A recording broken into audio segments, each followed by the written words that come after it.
Un millionnaire a ignoré une petite fille mendiant qui demandait l'aumône la veille de Noël. Rempli de regrets, il a décidé de suivre la fille et a été choqué par ce qu'il a vu. Avant de commencer l'histoire, n'oubliez pas de laisser un like et de vous abonner à la chaîne pour voir plus d'histoires comme celle-ci. Thomas, un garçon de 8 ans aux grands yeux curieux, était assis dans le salon de la petite maison en installant ce qu'il appelait le plus beau sapin de Noël de tous. L'arbre était simple avec des branches artificielles, un peu usées par le temps, mais Thomas l'avait décoré avec tant d'enthousiasme qu'il semblait être une véritable œuvre d'art. Les lumières scintillaient maladroitement et les ornements, une collection de boules de verre fissurées et d'étoiles en papier faites à la main, reflétaient la lumière de manière magique. « Maman, regarde, j'ai mis l'étoile tout en haut », dit Thomas avec un sourire qui illuminait la pièce plus que les lumières du sapin. Frédérica, la mère de Thomas, était dans la cuisine en train de préparer une soupe simple pour le dîner. Elle regarda son fils et sourit en essuyant ses mains sur son tablier. « C'est magnifique, mon amour. Tu fais toujours un excellent travail. Ce sera le Noël le plus spécial de tous, n'est-ce pas ?» dit Fred en s'approchant du garçon et en lui donnant un câlin chaleureux. Thomas ferma les yeux, ressentant le parfum de lavande qui venait toujours de sa mère, quelque chose qui le faisait se sentir en sécurité même lors des nuits les plus difficiles. Alors que mère et fils échangeaient des sourires et s'immergeaient dans la magie de ce moment, le bruit de la porte d'entrée qui s'ouvrait brusquement fendit la tranquillité de la maison comme une lame. La porte claqua contre le mur et là, à l'entrée, se tenait Magnus, le père de Thomas. Ses pas étaient chancelants et une forte odeur d'alcool envahit l'environnement. Avant même qu'il ne dise quoi que ce soit, son regard était embrouillé, mais une fureur contenue se lisait dans ses traits. « C'est quoi ce bordel ?» cria Magnus en pointant du doigt le sapin de Noël, sa voix rauque et chargée de mépris. « Tu penses pouvoir jouer à Noël pendant que je travaille comme un condamné? Où est le respect dans cette maison ?» Thomas recula instinctivement, se cachant partiellement derrière sa mère, tandis que Frédérica faisait un pas en avant, essayant de rester calme. « Magnus, s'il te plaît, ne commence pas, » dit Frédérica d'une voix ferme mais contrôlée. Thomas voulait juste installer le sapin, il était excité par Noël, il n'y a rien de mal à ça, ajouta-t-elle. Magnus rit, mais c'était un rire froid et sans joie. Il fit quelques pas maladroits dans le salon, renversant l'une des chaises dans le processus. « Oh, donc maintenant tu veux me faire la leçon, Frédérica? C'est ça ?» Il regarda Thomas, qui le regardait avec de grands yeux effrayés. « Et toi, gamin, toujours caché derrière ta mère? Un vrai homme fait ça? Tu dois apprendre à être dur sinon tu finiras comme ces décorations pourries. » Soudain, Magnus poussa le sapin de Noël, le faisant tomber. Les ornements en verre se brisèrent sur le sol, les lumières s'éteignirent et Thomas laissa échapper un petit cri de surprise tandis que Frédérica tendait son bras pour le protéger. « Arrête, Magnus, tu fais peur à ton fils !» cria Frédérica, maintenant d'un ton plus ferme et avec un regard défiant. Magnus s'arrêta un instant, regardant Frédérica avec une expression indéchiffrable, mais il fit ensuite un autre pas vers elle. La tension dans la pièce augmentait de seconde en seconde. Thomas, toujours tenant le bras de sa mère, regardait son père avec des larmes aux yeux, se demandant pourquoi Noël, qui était censé être magique, devenait quelque chose d'aussi effrayant. Magnus pointa un doigt tremblant en direction de Frédérica, son expression pleine de mépris. « Tu penses pouvoir me défier, Frédérica ? Toujours en train de jouer la gentille, la parfaite, comme si tu étais meilleure que moi. Toi et ce gamin, vous pensez pouvoir me manquer de respect dans ma propre maison ?» Frédérica maintint sa posture ferme, mais à l'intérieur, elle sentait son cœur battre la chamade. « Magnus, je ne te laisserai pas nous traiter ainsi, ça doit s'arrêter, » dit-elle d'une voix mêlant peur et détermination. Elle savait que Thomas observait chaque mouvement, chaque mot, et elle devait montrer de la force même si elle tremblait à l'intérieur. Thomas, jusqu'alors partiellement caché derrière sa mère, sentit quelque chose en lui se briser. C'était la peur cédant la place à un courage inattendu, le genre de courage que seul l'amour inconditionnel pour quelqu'un peut générer. Il sortit de derrière Frédérica et fit face à son père avec des yeux brillants de larmes mais pleins de détermination. « Tu ne peux pas parler à maman comme ça !» cria Thomas, sa voix tremblante mais ferme. « Elle n'a rien fait de mal et c'est toi qui ruines tout. » Avant que Magnus puisse répondre, Thomas le poussa de toute la force que ses petits bras pouvaient rassembler. L'impact fut suffisant pour faire chanceler Magnus de quelques pas en arrière, pris au dépourvu par l'acte de son fils. À un moment, la pièce tomba dans le silence, l'air chargé de tension. Magnus regarda Thomas et son expression passa de la surprise à une pure rage. « Alors c'est comme ça, gamin ?» rugit Magnus en avançant vers le garçon. « Tu veux t'ingérer ou tu n'es pas appelé ?» Tu veux jouer au dur maintenant, c'est ça? Il attrapa Thomas par le bras, ignorant les protestations désespérées de Frederica. Tu dois apprendre une leçon sur le respect. Magnus, lâche-le maintenant, tu vas trop loin, cria Frederica en essayant de s'interposer entre les deux, mais Magnus la repoussa doucement, pas avec assez de force pour la blesser, mais suffisamment pour la laisser impuissante sur le moment. Magnus traîna Thomas dans le couloir jusqu'à la chambre du garçon. Thomas lutta, essayant de se libérer, mais son père était beaucoup plus fort. Si tu ne connais pas ta place, tu la prendras ici, cria Magnus en ouvrant la porte de la chambre et en poussant Thomas à l'intérieur. Le garçon s'effondra presque au sol. Reste ici jusqu'à ce que tu apprennes à me respecter, dit Magnus d'un geste brusque. Il claqua la porte et la verrouilla de l'extérieur. Thomas courut vers la porte, frappant avec ses petits poings.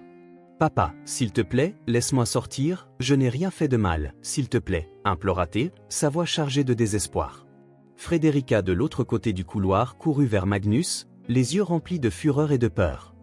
Comment as-tu pu faire ça? Magnus, il est juste un enfant, ouvre cette porte maintenant, dit-elle en essayant de prendre la clé des mains de Magnus. Il doit apprendre, répondit Magnus d'une voix dure. Il doit savoir qu'il ne peut pas aller partout en défiant son père. Ce garçon va me respecter, même si c'est par la force. Thomas continua de frapper à la porte, ses sanglots devenant plus forts. Frederica regarda son fils piégé de l'autre côté de la porte, puis Magnus, et sut qu'elle devait trouver un moyen de le sortir de cette situation avant qu'il ne soit trop tard. Frederica ne pouvait contenir sa colère, son cœur battant la chamade. Elle s'empara de Magnus, essayant d'arracher la clé qu'il tenait fermement dans sa main. « Tu es un monstre !» cria-t-elle, sa voix chargée de douleur. « Comment peux-tu faire ça à ton propre fils? Il ne mérite pas ça et tu le sais. » Magnus, ivre de rage et d'alcool, recula un instant mais commença bientôt à crier en retour. « Tu penses pouvoir me dire quoi faire dans ma propre maison? Tu ne donnes pas les ordres ici, Frederica. » L'échange de mots se transforma en une dispute encore plus intense, les deux criant en même temps, leur voix résonnant à travers les couloirs de la petite maison. Soudain, Magnus attrapa une assiette sur la table proche et la jeta par terre, la brisant en 1000 morceaux. « Tu veux te disputer avec moi, c'est ça que tu veux ?» cria-t-il, sa voix rauque de fureur. Frederica ne recula pas. Elle prit une autre assiette de la cuisine et la jeta contre le mur dans un geste de désespoir et de colère accumulée. « Tu ne vas plus nous traiter ainsi, Magnus. » Encore une fois, les assiettes commencèrent à voler, se brisant sur le sol avec un bruit qui semblait un cri dans le silence qui suivit. Thomas, de l'autre côté de la porte, entendit tout, ses yeux grands de peur alors qu'il frappait inutilement contre le bois. « Maman, papa, arrêtez, s'il vous plaît, implora-t-il, sa voix étranglée. Mais la dispute continua, des objets étant renversés et des mots coupants lancés comme des couteaux. Soudain, tout tomba dans le silence. Frederica haletait, son visage marqué par des larmes et des éclaboussures d'eau des vitres brisées. Magnus avait arrêté de regarder le chaos qu'ils avaient créé dans le salon. Les éclats brillaient sur le sol, reflétant les lumières tamisées du sapin de Noël tombé. Il restait là, sa respiration lourde et irrégulière, comme s'il essayait de reprendre le contrôle de lui-même. Le silence était presque insupportable. Thomas, de l'autre côté de la porte, murmura doucement. « Maman, est-ce que tout va bien ?» Mais il ne reçut aucune réponse. Frederica regarda Magnus, ses yeux fixés sur lui, mais son expression passa de la peur à quelque chose de plus profond, comme si quelque chose s'était brisé en elle. Magnus, à son tour, semblait confus, perdu dans ses propres pensées. Magnus ouvrit brusquement la porte de la chambre et Thomas sortit, les yeux grands d'inquiétude, cherchant sa mère. Le cœur du garçon semblait vouloir sortir de sa poitrine, battant avec un rythme erratique. Il regarda le salon, un instant auparavant, il n'y avait que des cris et des assiettes brisées, et ce qu'il vit fit s'effondrer son monde. Frederica était allongée sur le sol, immobile, avec du sang qui s'écoulait lentement, créant une tache qui semblait grandir à chaque seconde. Thomas resta figé sur place, les yeux fixés sur le corps de sa mère, ne comprenant pas pleinement ce qui se passait mais ressentant le poids d'une douleur qu'aucun enfant ne devrait avoir à supporter. « Maman » murmura-t-il, sa voix basse comme s'il essayait de la ramener avec un mot. « Arrête » regarda-t-il sa mère, mais Magnus cria d'une voix rauque et pleine de fureur.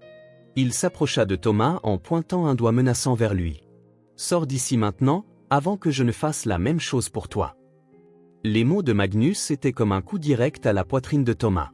Il fit un pas en arrière, trébuchant sur ses propres pieds, puis un autre, jusqu'à ce qu'il se retourne et commence à courir.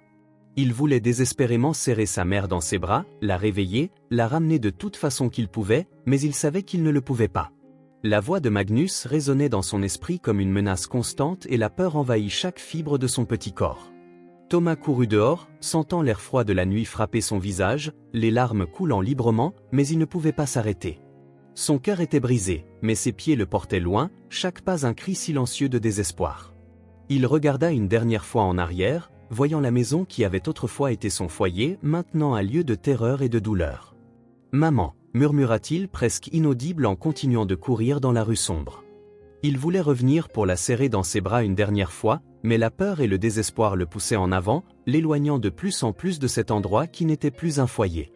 Thomas courait dans la neige, ses pieds nus s'enfonçant dans le sol gelé tandis que le froid lui coupait le visage comme des lames invisibles. Le vent semblait murmurer son nom, mais il ne savait pas si c'était réel ou juste l'écho du désespoir qui saisissait son esprit. Les larmes coulaient sur son visage, se mêlant à l'air froid et laissant des traces sur sa peau rouge. Il sanglotait en courant, le son de ses propres pas étouffé par la couche blanche sous ses pieds. « Maman, pourquoi ?» murmura Thomas en courant, sa voix perdue dans le vide glacé de la nuit. « Pourquoi cela est-il arrivé? Que dois-je faire maintenant ?» Il n'était qu'un enfant, son cœur écrasé par la tragédie et la peur, essayant de trouver une réponse au milieu du chaos. Chaque pas semblait plus lourd et la neige semblait engloutir sa force, mais il continuait parce que s'arrêter signifiait affronter le vide. Les rues étaient désertes, les lumières lointaines des maisons brillant comme de petites promesses de chaleur et de sécurité, mais aucune ne semblait à portée de main. Il ne savait pas où aller. Thomas pleurait, ses sanglots ponctués par le froid et l'épuisement. Il se sentait complètement seul, un petit corps perdu dans un monde qui semblait soudain si vaste et cruel. Après ce qui sembla être une éternité, Thomas vit un bâtiment simple avec une faible lumière à l'entrée. C'était un refuge reconnaissable par le panneau usé qui disait « Refuge communautaire Santa Esperanza ». Il arrêta ses pieds presque gelés, son corps tremblant de froid et de peur. Un instant, il hésita, la peur d'entrer presque aussi grande que la peur de continuer à courir. « Je n'ai nulle part ailleurs où aller », murmura-t-il à lui-même en essayant de rassembler son courage. Thomas prit une profonde inspiration, l'air froid brûlant ses poumons, et fit un pas hésitant vers la porte du refuge. Lorsqu'il la poussa, la petite cloche en haut de l'entrée sonna, annonçant son arrivée. À l'intérieur, la chaleur accueillante contrastait avec le froid cruel dehors. Thomas s'arrêta dans le hall, regardant autour de lui, les yeux toujours pleins de larmes. Certaines personnes assises sur des bancs le regardaient, mais personne ne disait rien. Finalement, une femme au visage bienveillant et à l'apron usé s'approcha de lui. « Bonjour, mon cher », dit-elle d'une voix douce. « Ça va? Où sont tes parents ?» La question fit resserrer la poitrine de Thomas encore plus et il secoua la tête, incapable de parler. Tout ce qu'il put faire fut de laisser échapper un fort sanglot avant de tomber à genoux sur le sol, épuisé. Finalement surmontant sa peur, la femme s'agenouilla à ses côtés, posant doucement ses mains sur ses épaules. « Ça va, tu es en sécurité ici. Nous prendrons soin de toi. » Alors que Thomas était enveloppé par la chaleur du refuge et la voix apaisante de la femme, il sentit une petite étincelle d'espoir pour la première fois, mais au fond de son esprit, le poids de ce qu'il avait laissé derrière lui le hantait toujours et il savait que son histoire était loin d'être terminée. 2 jours s'étaient écoulés depuis l'arrivée de Thomas au refuge, mais pour lui, le temps semblait n'avoir aucun sens. Il parlait à peine aux gens autour de lui, passant la plupart de son temps assis dans un coin à regarder dans le vide. Ses yeux, autrefois brillants de curiosité, étaient maintenant ternes comme s'ils avaient perdu toute lumière. Il refusait la nourriture, repoussait l'assiette et évitait toute conversation. Ce matin-là, l'activité au refuge était différente. Les gens étaient excités à l'idée de décorer les lieux avec des lumières et des ornements. Il y avait un sapin de Noël improvisé avec des guirlandes en papier et quelques cadeaux donnés empilés autour. Thomas observait tout cela de loin, ne s'approchant pas. La rougeur des rubans et des décorations faisait tourner son estomac, rappelant des souvenirs qu'il essayait si fort de refouler. L'une des aidantes, la même femme qui l'avait accueilli la nuit de son arrivée, s'approcha de lui avec un sourire gentil. « Thomas, nous installons le sapin. Veux-tu aider?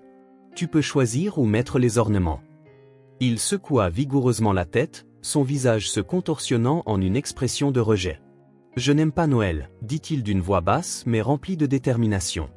Je ne veux pas aider, je ne veux pas savoir quoi que ce soit sur Noël. C'est horrible. » La femme s'assit à côté de lui, respectant l'espace entre eux. « Tu n'as pas à aider si tu ne veux pas, mon cher. Mais puis-je te demander pourquoi tu penses que Noël est horrible? Thomas resta silencieux pendant un long moment, les yeux fixés au sol. Quand il répondit enfin, sa voix était presque un murmure.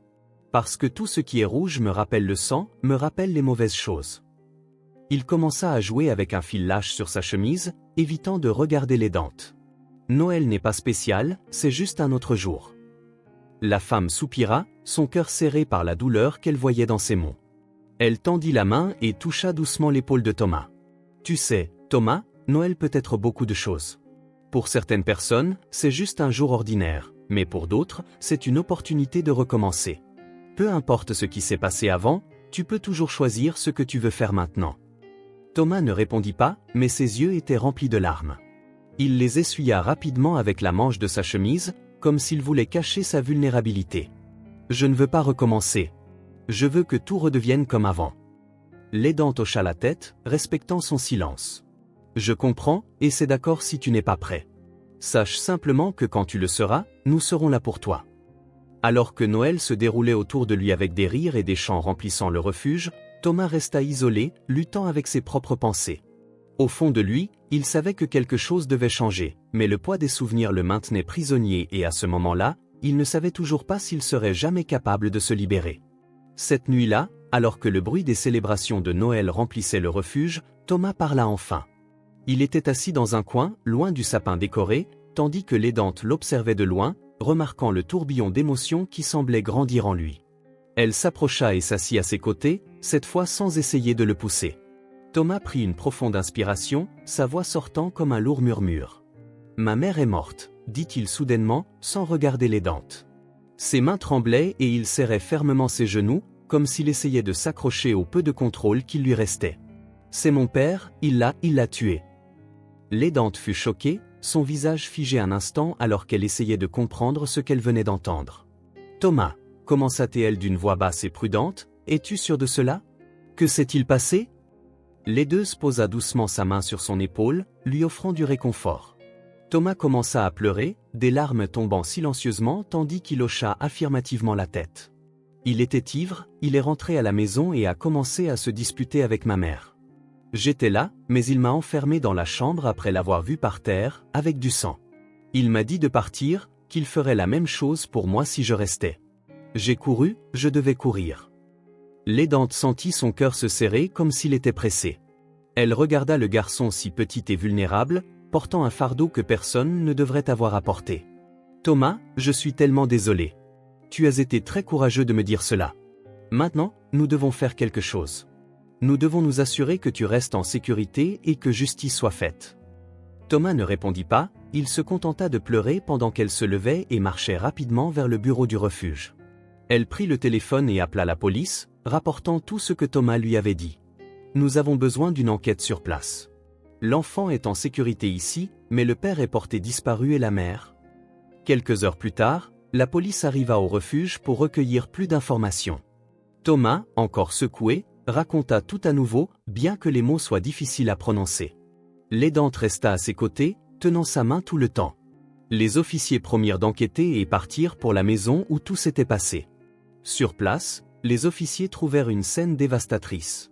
La maison était abandonnée avec des signes de lutte et des marques sur le sol qui confirmaient l'histoire de Thomas. Cependant, le corps de Frederica n'était plus là. Un voisin proche dit qu'une ambulance avait emporté le corps 2 jours plus tôt, après que des résidents aient rapporté des cris et un silence soudain. Frederica avait déjà été enterrée et l'enterrement avait eu lieu rapidement sans aucune famille présente pour rendre hommage. Pendant ce temps, le lieu où se trouvait Magnus restait un mystère. Il avait complètement disparu, laissant la police en alerte et Thomas avec une peur croissante. « Votre père est un fugitif », dit l'un des officiers à l'aidante. Le lendemain, nous continuerons les recherches, mais la priorité maintenant est de nous assurer que le garçon est en sécurité. Il est un témoin clé et le suspect pourrait essayer de le contacter.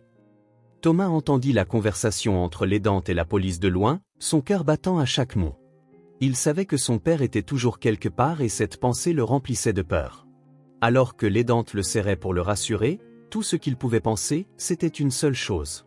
Quand est-ce que mon père va le trouver? Au fil des années, Thomas trouva dans le refuge plus qu'un simple toit et de la nourriture. Il trouva une opportunité de recommencer.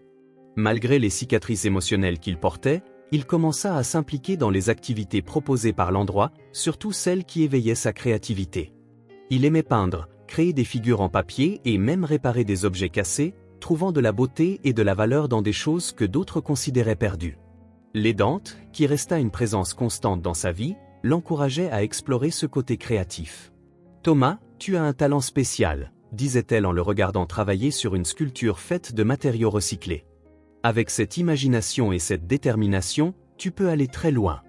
Tu dois juste croire en toi. » Ces mots restèrent en lui, plantant une graine qui grandirait en quelque chose de bien plus grand avec le temps. Même après avoir quitté le refuge à 18 ans, Thomas emporta avec lui la leçon qu'il était toujours possible de transformer quelque chose de mauvais en quelque chose de beau. Il travailla dans divers emplois pour subvenir à ses besoins, mais n'abandonna jamais sa passion pour la créativité. Il commença petit, vendant des pièces faites main et des designs exclusifs en ligne, chaque vente étant un pas vers le rêve qu'il avait silencieusement nourri pendant des années. Avec le temps, Thomas commença à gagner en notoriété. Ses créations attiraient l'attention pour leur originalité et leur utilisation durable des matériaux.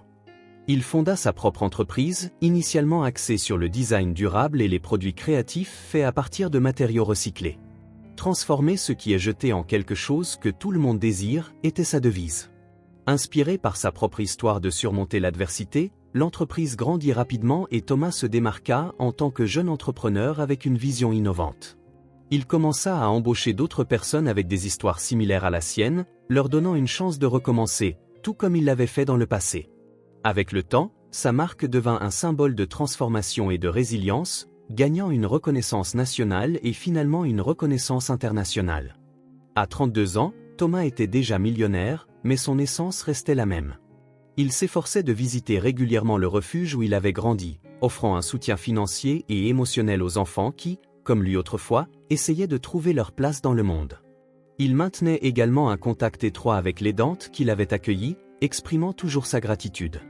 Des années après être devenu un homme d'affaires prospère, Thomas avait changé d'une manière que beaucoup n'avaient pas prévue. Depuis la mort de l'aidante qui l'avait accueilli enfant, quelque chose en lui s'était fermé. Le chagrin combiné à la pression du succès avait transformé sa personnalité douce en quelque chose de plus dur et exigeant. Il n'admettait pas ses échecs et semblait de plus en plus éloigné de l'essence qui l'avait guidé jusqu'ici. L'homme qui avait autrefois inspiré tant de gens était devenu un patron sévère qui n'hésitait pas à renvoyer des candidats ou des employés pour des raisons triviales. Un matin ordinaire, Thomas était dans son bureau, examinant des CV pour une offre d'emploi importante. Il regardait les documents avec l'impatience de quelqu'un qui ne se soucie plus tant du potentiel humain. Lorsqu'un homme entra pour l'entretien, Thomas leva brièvement les yeux, l'évaluant froidement. Le candidat était un homme d'âge moyen, avec une expression calme et douce, des vêtements simples mais bien soignés. « Bonjour, monsieur Thomas, je m'appelle Magnus. »« Merci pour cette opportunité », dit l'homme en tendant la main. Le nom fit durcir Thomas instantanément. Dès qu'il l'entendit, il laissa tomber le CV sur la table et croisa les bras, l'expression sur son visage changeant pour devenir fermée et presque hostile. « Magnus », répéta-t-il, comme si le son du mot l'offensait. L'homme, confus, hocha la tête avec un léger sourire, essayant de comprendre la réaction. « Oui, monsieur, je m'appelle Magnus. »« Y a-t-il un problème ?» demanda-t-il, maintenant toujours une posture polie malgré la tension qui commençait à croître dans l'environnement. Thomas se pencha en avant, fixant le candidat avec des yeux perçants. « Oui, il y a un problème, » dit-il, sa voix teintée de mépris. « Je ne fais confiance à personne portant ce nom. » L'entretien est terminé. La déclaration était aussi directe que cruelle, laissant l'homme clairement déconcerté. Mais monsieur Thomas, Magnus, essaya de se défendre. « Nous n'avons pas eu la chance de discuter de mes qualifications. Je suis bien préparé et je crois pouvoir beaucoup contribuer à votre entreprise. » Thomas leva une main, interrompant la parole de l'homme. « Je n'ai plus besoin d'entendre quoi que ce soit d'autre, » dit-il froidement. « Si ton nom est Magnus, tu n'as pas ta place dans cette entreprise. Ne perds pas mon temps. » Le ton de Thomas était inflexible, laissant clair qu'il n'y aurait aucune négociation. Le candidat hésita un instant, ses yeux montrant la déception et la perplexité qu'il ressentait, mais finit par se lever lentement. Il tenait fermement le CV, sans rien dire de plus, quitta la pièce. Quand la porte se referma, Thomas prit une profonde inspiration, passant sa main dans ses cheveux.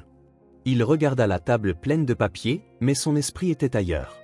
Le nom Magnus résonnait dans son esprit, ramenant des souvenirs qu'il préférait oublier. La figure de son père, les cris, le sang. Tout revenait comme une ombre qui ne le quittait jamais en paix. Il se leva brusquement, marchant autour du bureau en essayant de se débarrasser du poids de ses souvenirs, mais il savait que peu importe combien il courait, ses blessures le retrouveraient toujours. C'était une semaine avant Noël et l'atmosphère dans l'entreprise de Thomas était différente. Les employés, cherchant un peu de légèreté au travail, commencèrent à mettre des décorations de Noël dans les bureaux et les couloirs. Un petit sapin fut installé dans la réception, orné de lumières colorées et d'étoiles. Alors que des guirlandes décoraient les murs, l'ambiance était animée avec des conversations sur les plans des fêtes et les échanges de cadeaux. Cependant, l'atmosphère changea radicalement lorsque Thomas entra dans le bureau. Il s'arrêta à l'entrée, ses yeux fixés sur le sapin de Noël. Pendant un instant, l'environnement se tut. Thomas prit une profonde inspiration, son expression se durcissant alors qu'il regardait autour de lui les décorations. « Qu'est-ce que c'est » demanda-t-il d'une voix acérée qui résonna dans l'espace. Les employés, qui discutaient auparavant avec animation, se turent immédiatement, échangeant des regards nerveux. L'un d'eux, plus courageux, tenta de répondre. « Monsieur Thomas, nous pensions que ce serait agréable d'apporter un peu d'esprit de Noël au bureau. C'est juste une façon d'égayer l'ambiance. » Thomas fit un pas en avant, sa présence dominant la pièce. Il pointa l'arbre d'un geste brusque, ses yeux plissés. Esprit de Noël, égayer l'ambiance, c'est un bureau, pas une fête de fin d'année. Sa voix s'éleva, remplie d'irritation. Qui a donné la permission de mettre cela ici ? Je veux que tout soit retiré immédiatement, chaque décoration, chaque petite lumière. Je ne veux rien de tout cela dans mes bureaux. Les employés commencèrent à se déplacer rapidement, enlevant les décorations avec des regards abattus. Cependant, Thomas ne s'arrêta pas. Vous pensez avoir le temps de jouer à Noël pendant que le travail s'accumule ? Vous pensez que c'est un parc d'attractions ? Si je vois une autre décoration, celui qui l'a mise sera licencié sur le champ. Vous êtes ici pour travailler, pas pour suspendre des guirlandes. L'une des employées, visiblement mal à l'aise, tenta de se justifier. Monsieur Thomas, nous voulions simplement créer une atmosphère plus légère et accueillante. Ce n'était pas notre intention de vous déranger. Thomas se tourna vers elle, son expression pleine de mépris. Maison accueillante, ce n'est pas votre maison. Si vous voulez décorer quelque chose, faites-le chez vous. Ici, j'attends sérieux et professionnalisme. Le silence s'abattit de nouveau sur la pièce tandis que les employés rassemblaient les dernières décorations. Thomas les regardait, les bras croisés, sa posture rigide comme s'il voulait clairement montrer qu'il ne tolérerait aucune autre tentative de célébration. L'air était lourd et l'enthousiasme qui remplissait autrefois l'atmosphère avait complètement disparu. Lorsque Thomas retourna à son bureau, il claqua la porte, essayant d'ignorer les regards désapprobateurs qu'il ressentait derrière lui. Assis à son bureau, il regarda le calendrier, le cercle autour du jour de Noël semblant se moquer de lui. Il détourna le regard, mais les souvenirs commencèrent à envahir son esprit, apportant avec eux une douleur qu'il refusait d'affronter. Les jours passèrent après l'incident des décorations et les employés ne purent s'empêcher de commenter entre eux le comportement de Thomas. Malgré la posture rigide et arrogante qu'il affichait, beaucoup croyaient que quelque chose de plus profond se cachait derrière son rejet de Noël. Peut-être avait-il traversé quelque chose de vraiment difficile pendant cette période de l'année. L'un des employés commenta lors du déjeuner. Il semble plus triste qu'en colère, même s'il essaie de le cacher. D'autres furent d'accord. À l'approche de Noël, ils décidèrent qu'il était temps d'essayer quelque chose de différent. 5 jours avant Noël, pendant que Thomas travaillait dans son bureau, les employés mirent leur plan à exécution. Ils rassemblèrent des décorations simples et discrètes et organisèrent une petite fête surprise dans la salle de réunion. Un sapin de Noël fut décoré avec des lumières douces et quelques friandises de Noël furent disposées sur une table. L'atmosphère était chaleureuse mais pas exagérée. « C'est juste un geste pour montrer que nous nous soucions de vous », dit l'un d'eux en ajustant les lumières. Peut-être qu'il réalisera que nous n'essayons pas de lui manquer de respect. Lorsque tout fut prêt, un des employés appela Thomas dans la salle de réunion, disant qu'il y avait quelque chose d'important à discuter. Thomas, sans se douter de rien, se leva avec une expression impatiente et suivit l'employé. En ouvrant la porte, il fut accueilli par un cœur timide de surprise et les visages souriants de son équipe. Il s'arrêta immédiatement, regardant les décorations et le petit arbre. Pendant un instant, il sembla ne pas savoir comment réagir. « Monsieur Thomas » commença l'un des employés avec un sourire nerveux, « Nous savons que vous avez été contre les décorations, mais nous pensions que cette période de l'année est synonyme d'unité et de nouveau départ. Nous voulions faire quelque chose de spécial pour vous montrer à quel point nous apprécions tout ce que vous avez construit ici. Le silence qui suivit fut assourdissant, comme si chaque souffle dans la pièce avait été aspiré par la tension. Thomas resta immobile pendant quelques secondes, ses yeux parcourant lentement les visages de ses employés et les décorations soigneusement arrangées. Pendant un bref moment, son expression sembla indéchiffrable, comme s'il luttait pour traiter ce qu'il voyait. Puis, quelque chose changea. Ce qui avait commencé par la surprise céda rapidement la place à une fureur contenue, grandissant dans ses yeux comme une tempête sur le point d'éclater. Il fit un pas en avant, pointant l'arbre de Noël décoré au centre de la pièce. Le mouvement était brusque, presque violent, comme s'il voulait déchirer l'image devant lui d'un simple geste. « Que pensez-vous faire » demanda-t-il d'une voix basse mais empreinte d'indignation qui résonna dans l'air. Chaque mot semblait tranchant, frappant les employés comme une lame. « J'ai clairement dit que je ne voulais rien de lié à Noël ici. Qui a eu l'idée de manquer de respect à mes ordres ?» Les visages des employés mêlaient confusion et panique. Personne ne semblait avoir le courage de parler jusqu'à ce qu'un employé visiblement nerveux fasse un pas hésitant en avant. « Monsieur Thomas, ce n'était pas notre intention de vous manquer de respect, » commença-t-elle, la voix tremblante mais essayant de rester calme. « Nous voulions simplement… » Thomas leva la main brusquement, l'interrompant en plein milieu de sa phrase. « Vous pensiez, » répéta-t-il avec un ton ironique qui rendait ses mots encore plus tranchants, « que vous pouviez prendre des décisions à ma place. Pensez-vous que je suis quelqu'un qui accepte des excuses pour désobéissance? J'ai dit que je ne voulais rien de tout cela ici. Vous avez tous ignoré mes instructions. Ce n'est pas juste une fête, c'est un acte d'insubordination. » Sa voix monta en volume, remplissant la pièce d'une autorité qui ne laissait aucune place à la contestation. L'atmosphère, autrefois empreinte de joie timide et d'attente, était maintenant complètement chargée de tension. La lueur des lumières de l'arbre semblait pâle face à la froideur émanant de Thomas. Il regarda chacun des présents, ses yeux scrutant leur visage avec une expression de dégoût et de désapprobation. « Vous êtes tous licenciés, » déclara-t-il d'une voix ferme et sans émotion. « Je n'ai pas besoin d'une équipe qui ne sait pas respecter les règles. Vous pouvez rassembler vos affaires et partir immédiatement. » Les employés étaient sous le choc. Le geste qu'ils avaient planifié si soigneusement dans l'espoir d'apporter un peu de joie au patron qu'ils admiraient tant s'était transformé en un désastre absolu. Certains tentèrent de discuter, mais Thomas leva de nouveau la main, réduisant au silence toute tentative de conversation. « Je ne veux rien entendre de plus, » dit-il d'une voix dure et finale. « Vous avez jusqu'à la fin de la journée pour vider vos bureaux, pour le bien de tous, partez sans causer plus de problèmes. » Alors que les employés rassemblaient les décorations et se préparaient à partir, l'atmosphère devint lourde de murmures de frustration et de tristesse. Thomas, quant à lui, ne montra aucun signe de remords. Il tourna le dos à la pièce et retourna à son bureau, claquant la porte avec une telle force que le bruit résonna dans les couloirs silencieux. Assis à son bureau, Thomas respira lourdement, s'appuyant sur le bois et se frottant le visage avec les mains. Il essaya d'ignorer le poids qu'il sentait dans sa poitrine, comme si une voix intérieure insistait pour lui rappeler ce qu'il venait de faire. Ses yeux tombèrent sur le calendrier au mur où le jour de Noël était marqué. Il détourna rapidement le regard, comme s'il ne pouvait supporter la vue de cette date. Alors que le silence l'enveloppait, Thomas commença à se remettre en question. Pourquoi avait-il réagi de cette manière? Pourquoi ne pouvait-il pas simplement ignorer Noël comme il l'avait toujours fait? Et surtout, pourquoi la vue d'un sapin décoré et de gens heureux le rendait-elle si furieux? Il était si vulnérable.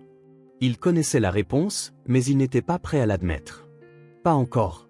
Pendant ce temps, dans un petit quartier loin du centre-ville, Odette, âgée de 8 ans, était assise sur le sol froid du salon, serrant ses jambes contre elle tout en regardant Reban, son père adoptif, s'enfoncer de plus en plus dans une bouteille d'alcool.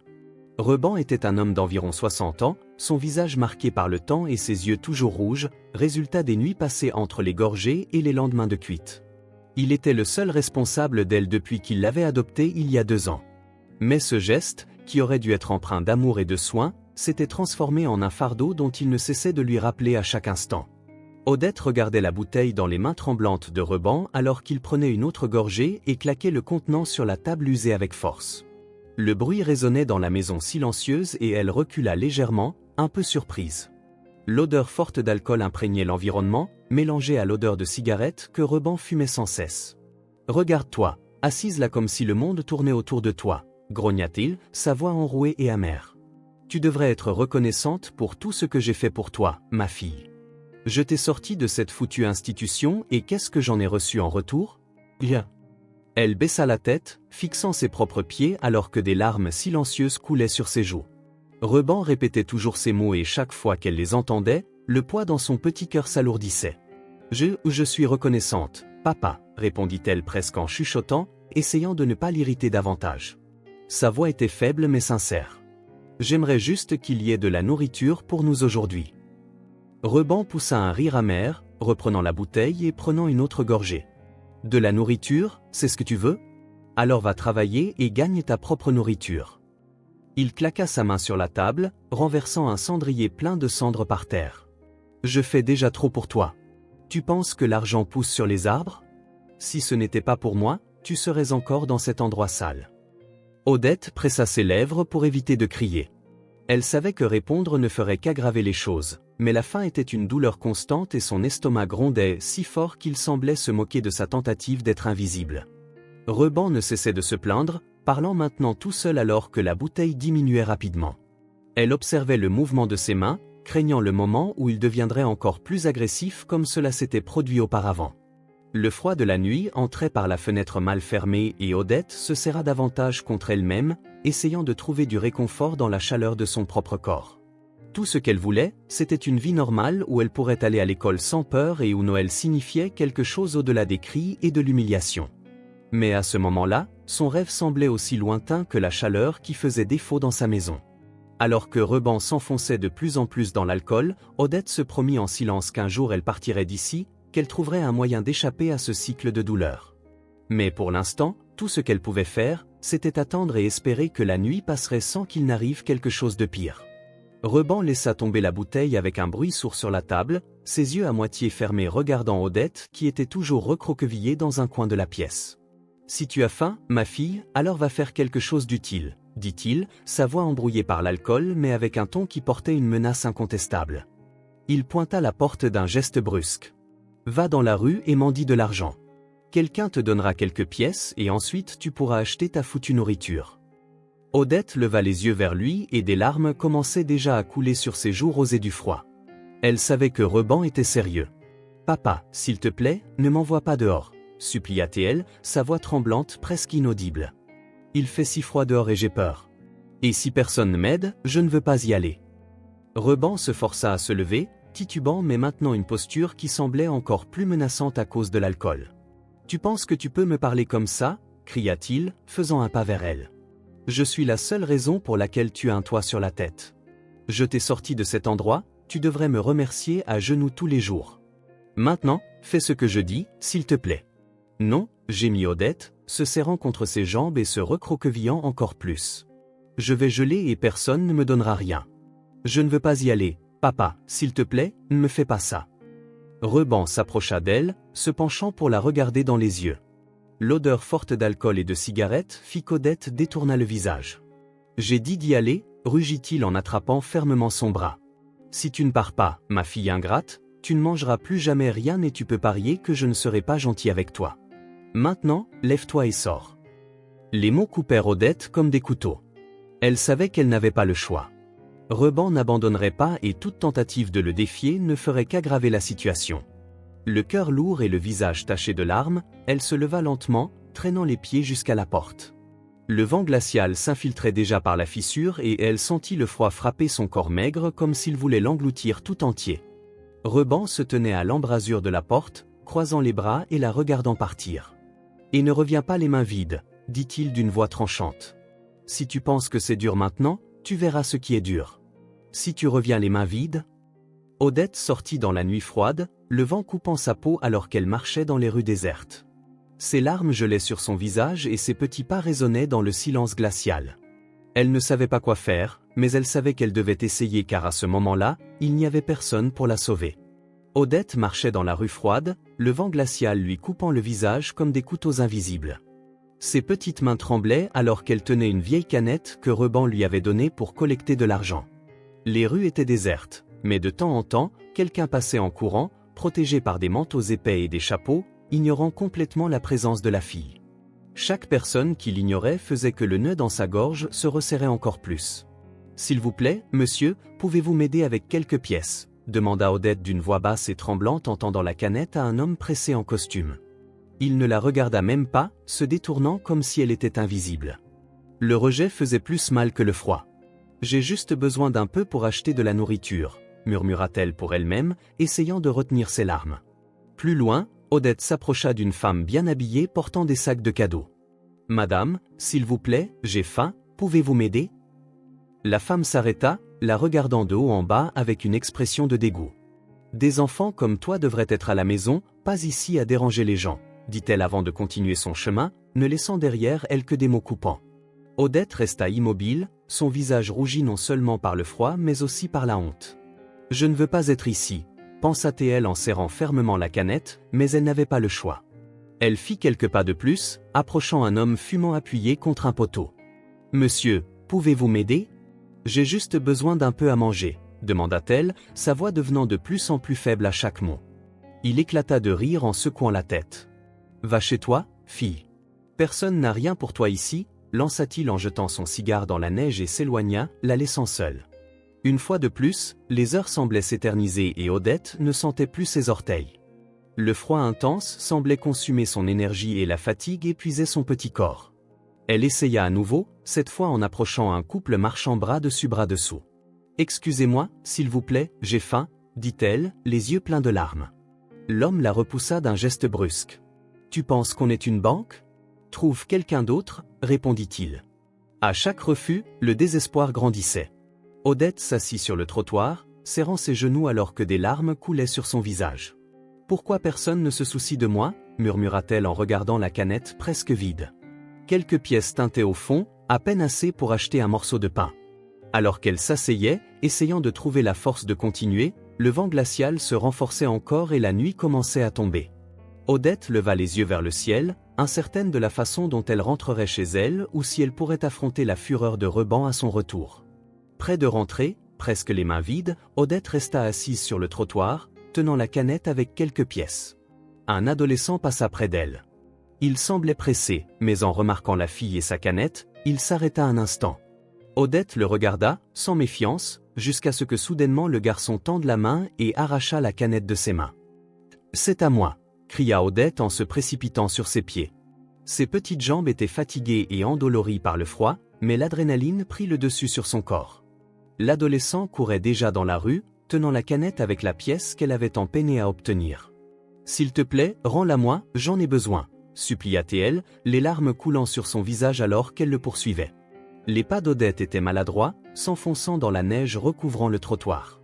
Le vent glacial frappait son visage, obscurcissant davantage sa vision. Elle sanglota bruyamment en courant, ses poumons brûlant de l'effort. « S'il te plaît, ne me fais pas ça !» cria-t-elle de nouveau, sa voix se perdant dans la rue vide. L'adolescent jeta un coup d'œil par-dessus son épaule pendant un instant, mais ne s'arrêta pas. Il rit comme si ce n'était qu'une blague et accéléra encore son pas. Odette, désespérée, trébucha et tomba dans la neige, ses mains s'enfonçant dans la glace alors qu'elle essayait de se relever. « J'en ai besoin », murmura-t-elle, ses sanglots devenant plus intenses. « S'il te plaît, je ne peux pas revenir sans ça. » Même avec le froid mordant et l'épuisement la consumant, Odette se releva et continua de courir. Ses pieds, déjà presque gelés, semblaient désobéir, mais elle ne pouvait pas abandonner. Le souvenir du visage de Reban la hantait, ces mots résonnant dans son esprit, ne revient pas les mains vides. Elle savait ce que cela signifiait de le désobéir et la peur la propulsait. L'adolescent tourna au coin et Odette, déjà à bout de force, tituba en atteignant le même point. Elle s'arrêta, regardant dans toutes les directions, mais le garçon avait disparu. La canette avec les pièces, qui était son seul espoir, était perdue et Odette tomba à genoux dans la neige, pleurant un désespoir qui semblait sans fin. Odette, épuisée et le visage gelé par les larmes qui ne cessaient de couler, continua de marcher dans les rues sombres. Elle ne savait plus comment rentrer chez elle et le froid semblait croître à chaque pas. La faim rongeait son estomac et le désespoir grandissait avec chaque personne qui l'ignorait. Elle essayait d'approcher ceux qui passaient, mais personne ne s'arrêtait pour écouter la voix tremblante de la fille. « S'il vous plaît, monsieur, juste quelques pièces », disait-elle à plusieurs reprises, comme un disque rayé, sans même savoir si quelqu'un écoutait. À chaque refus, son cœur semblait se briser un peu plus, mais elle continuait, poussée par la peur de revenir les mains vides. Quand elle était sur le point d'abandonner, elle vit un homme bien habillé, au visage sérieux, marchant rapidement du côté opposé du trottoir. C'était Thomas, dont l'expression froide et distante ne trahissait aucune émotion. Odette ne savait pas qui il était, mais y vit une nouvelle opportunité.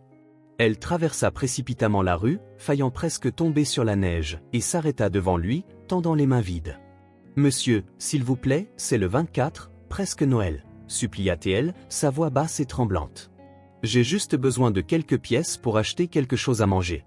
Toute aide serait la bienvenue. » Ses grands yeux étaient remplis de larmes et elle le regarda avec un mélange d'espoir et de désespoir. Thomas s'arrêta un instant, regardant la fille avec une expression endurcie. Le mot « Noël » résonnait dans son esprit comme un souvenir amer, faisant remonter des émotions qu'il préférait enterrer. Il plissa les yeux et fit un pas en arrière. « Noël » répéta-t-il d'une voix froide. « Tu penses que Noël va résoudre tes problèmes? Tu penses que mendier dans la rue va changer quelque chose? Mais, madame, je... » Odette tenta de répondre, sa voix faiblissant alors qu'elle luttait contre les larmes qui insistaient pour couler. Sa gorge était sèche et ses mots sortaient hachés à cause du froid et de l'émotion. Cependant, Thomas ne lui donna pas la chance de continuer. Il leva la main dans un geste impatient, ses yeux froids fixés sur elle comme s'il traitait avec quelque chose qu'il méprisait. « Arrête d'utiliser Noël comme excuse pour ta situation, » claqua-t-il d'une voix dure et sans compassion. « Tu penses que Noël va résoudre tes problèmes? Que les gens vont avoir pitié de toi juste parce que c'est cette période de l'année? Le monde n'est pas gentil, ma fille, apprends cela maintenant. Personne ne va t'aider, peu importe combien tu quémandes. » Odette recula légèrement comme si ses mots étaient un coup physique. Son regard se fixa au sol alors qu'elle pressait ses mains contre sa poitrine, essayant de contenir les sanglots qui menaçaient de s'échapper. Thomas la regarda encore quelques secondes, son visage rigide, avant de se détourner brusquement. Il commença à marcher dans la rue sans regarder en arrière, ses pas fermes et déterminés comme s'il voulait s'éloigner de cette scène aussi rapidement que possible. Odette resta debout là où elle était, le vent glacial fouettant son visage et se mêlant aux larmes qui coulaient de manière incontrôlable. Les mots de Thomas résonnaient dans son esprit comme un marteau, écrasant tout espoir qu'il lui restait. « Personne ne va t'aider », murmura-t-elle doucement, répétant les mots qu'il avait dit. Elle regarda ses mains vides, les mêmes mains qui tenaient si peu mais signifiaient tout pour elle. Est-ce vrai? Personne ne m'aidera jamais. La fille prit une profonde inspiration, essayant de se composer, mais le froid semblait croître maintenant, comme si les mots de Thomas avaient rendu la nuit encore plus sombre. Elle recommença à marcher, ses pas hésitants et lents. Chaque mouvement semblait un effort surhumain, mais elle savait qu'elle ne pouvait pas s'arrêter. Elle devait continuer, devait essayer. Peut-être qu'ailleurs, il y aurait quelqu'un prêt à écouter. Pendant que Thomas marchait dans la rue, son esprit envahi par un sentiment d'inquiétude, la scène de la fille dans la neige avec des yeux pleins de désespoir ne quittait pas sa tête. Il essaya de repousser les pensées, se disant que ce n'était pas sa responsabilité. « J'ai bien fait », pensa-t-il, accélérant le pas. « Je ne peux pas m'impliquer dans les problèmes des autres. Chacun doit apprendre à gérer ses difficultés seul. » Mais le sentiment d'inconfort ne disparaissait pas. Chaque pas semblait plus lourd et le souvenir de sa propre enfance marquée par la faim et le rejet commençait à s'infiltrer dans son esprit. Il se souvenait des nuits froides, des regards de mépris et des fois où lui aussi avait quémandé de l'aide, seulement pour être ignoré. Le cœur de Thomas, durci par des années de douleur et d'autoprotection, commença à vaciller. Il s'arrêta un instant, regardant la rue déserte devant lui. La neige tombait silencieusement, couvrant les empreintes qu'il avait laissées.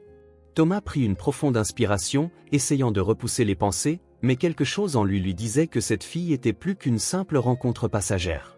Pour la première fois depuis des années, il se demanda s'il avait pris la mauvaise décision. Le 25 décembre, alors que la plupart des familles célébraient Noël à la maison, les employés de la société de Thomas arrivèrent au bureau avec des expressions d'épuisement et de découragement. Ils avaient reçu un ordre clair et inflexible au début de la semaine: personne ne prend de congé à Noël, je veux tout le monde ici comme n'importe quel autre jour. Le travail ne prend pas de vacances. Pour beaucoup, cela semblait une cruauté sans but, mais personne n'osa remettre en question. Thomas était connu pour sa rigidité et le confronter n'apporterait que des conséquences négatives. Thomas arriva tôt au bureau, comme toujours, avec une posture impeccable et une expression sérieuse. Il entra par la porte principale, ignorant les regards abattus de ses employés et se dirigea directement vers son bureau, ne laissant qu'un bref ordre à son assistant. Je veux des rapports détaillés de chaque secteur d'ici la fin de la journée, sans excuse. Sa voix tranchante résonna dans l'environnement déjà silencieux, comme un couteau plongeant plus profondément dans le cœur de découragement des travailleurs.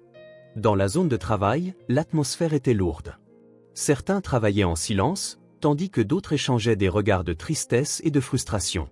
Parmi eux, un employé murmura à un collègue. « Je n'arrive pas à croire que nous soyons ici aujourd'hui.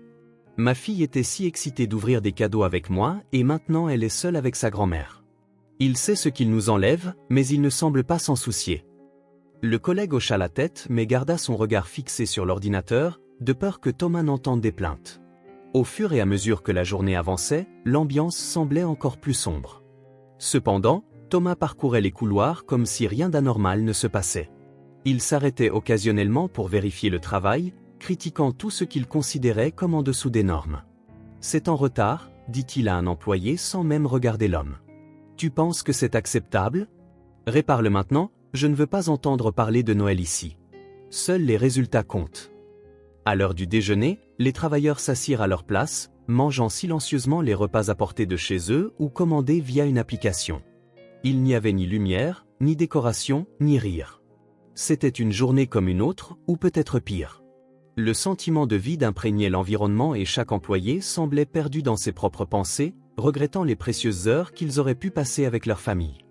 Thomas, observant depuis la fenêtre de son bureau, remarqua l'ambiance mais l'ignora délibérément. « Le sentimentalisme ne paie pas les factures », murmura-t-il pour lui-même, comme s'il essayait de justifier sa décision. Cependant, quelque chose dans sa poitrine commença à peser. L'image de la fille dans la rue la nuit précédente revint à son esprit, accompagnée du souvenir de la façon dont lui-même avait été ignoré autrefois. Dans un moment de désespoir, il secoua la tête, repoussant les pensées. Le travail est ce qui compte, il n'y a pas de place pour les distractions.